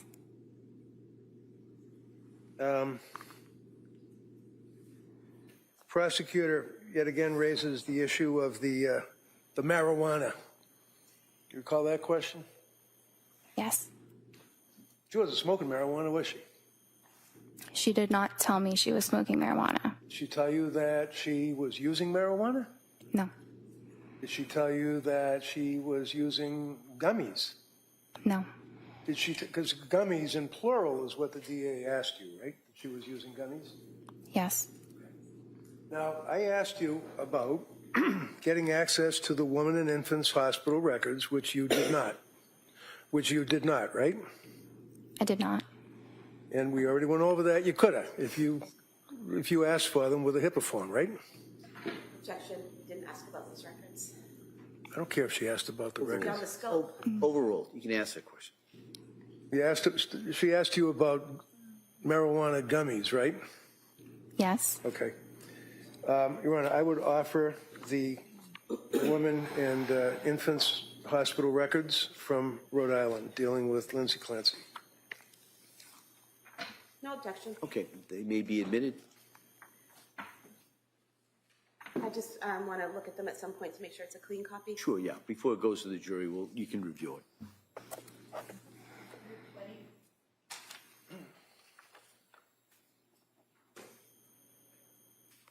And it's important for a patient to be forthright when asked questions by their provider, right? Yes. And you always, in your opinion, found her to be forthright, right? Yes. If I could approach you with Exhibit 220, excuse me, and see the second paragraph, it begins in the middle of November. Could you read that first sentence? In the middle of November, she tried taking a marijuana edible to help her sleep, which caused her to have increased anxiety and palpitations. So, the records, if you had obtained them, you would have seen that it was not marijuana, it was not gummies, plural. It was one gummy that she tried, and it didn't work out, right? Based on what I just read, yes.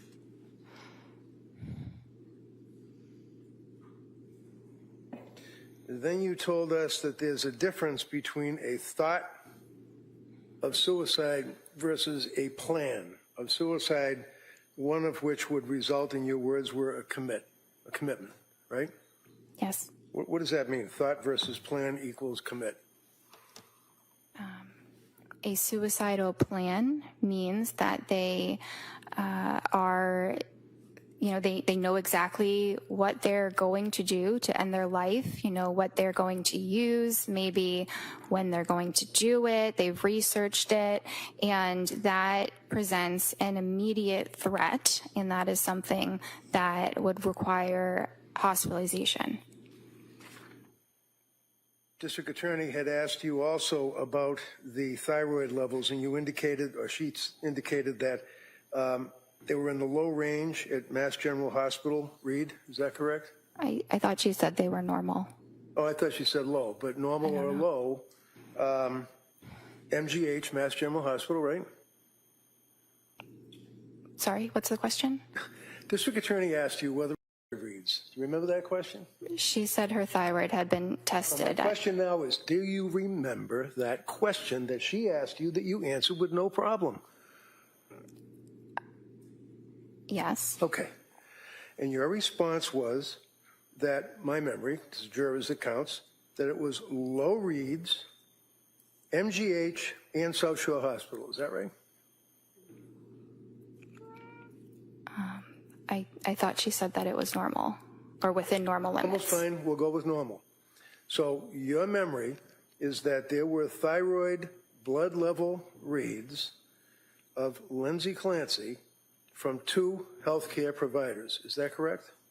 Yes. One would be Mass General Hospital, right? I don't remember exactly. I think she said yes. I think she said Mass General. Okay. Do you remember where the other hospital healthcare provider was? It might have been South Shore. Do you know what date those were? No. Those are old reads, weren't they? I don't know. One of the things that the district attorney asked you about on a number of occasions that seems to be important is if the person that you're treating has, I guess, what do they call it, pressured speech? Yes. And you told us repeatedly that you never detected that Lindsay had pressured speech, right? Correct. I'm sorry? Correct. Looking at the record from October 21st, would you... Objection is writing on this. Oh, all right. You know what? I'll ask her to just look at it. Might take a look at it, and if you want to get the actual exhibit, we could do that. All right. So forget all about my sloppy writing. I'm looking here on October 21st of 22. Is that correct, right up there? Yes. Okay. Yes. And can you just read this paragraph here for us? No sleep last night. Falls asleep after 40 minutes. Heart racing, severe anxiety. Worrying about kids, baby, sleep. Yawns but not drowsy. Not hyper, pressured speech. What was that? Not hyper what? Not hyper, not pressured speech is what I meant. I know it doesn't say not, but that is exactly what I meant. Wait, when did you see this that you noticed that it did not say not? I don't care what it says. I know what I meant. Well, when you wrote this, you did not say not pressured speech. You said in the medical record, pressured speech, right? No. Does it say that? Yeah, the word is the word not is right before not hyper, comma, pressured speech. Right. The two are following the what does a comma mean not. to you? When you put down in a medical record, heart racing, comma, severe anxiety, comma, worried about kids, comma, baby, comma, sleep, comma, yawns but not drowsy, period. Not hyper, comma, pressured speech. That's what you wrote, right? She did not have pressured Did you write speech. that, doctor? I wrote that, but you're misinterpreting my note. Am I reading this correctly, and the jury will be able to look at it, that you put not hyper, comma, pressured speech? Did I read that right? Yes, but your interpretation is incorrect. As opposed to yours? That's all I have. Just in regards to what was raised there. Yes, just two brief issues. Approaching you with your records from October 21st, 2022, the section labeled speech, where there are all the boxes where you can put pressured, word salad, all of the different things. What do you check off for speech on October 21st, 2022? Appropriate. And defense asked you about the thyroid levels. Would it be accurate to state that I asked you if you were aware that her levels were normal at South Shore Hospital and Brigham and Women's Hospital? Yes. And your answer was no, correct? No, I was not aware. Because you don't have those records, correct? Correct. Thank you. Do we have any clue as to how old they were? I don't know. You're asking me about something I never saw. All right. Nothing further. All right. Anything further? All right. Thank you, doctor. You may step down. Thank you.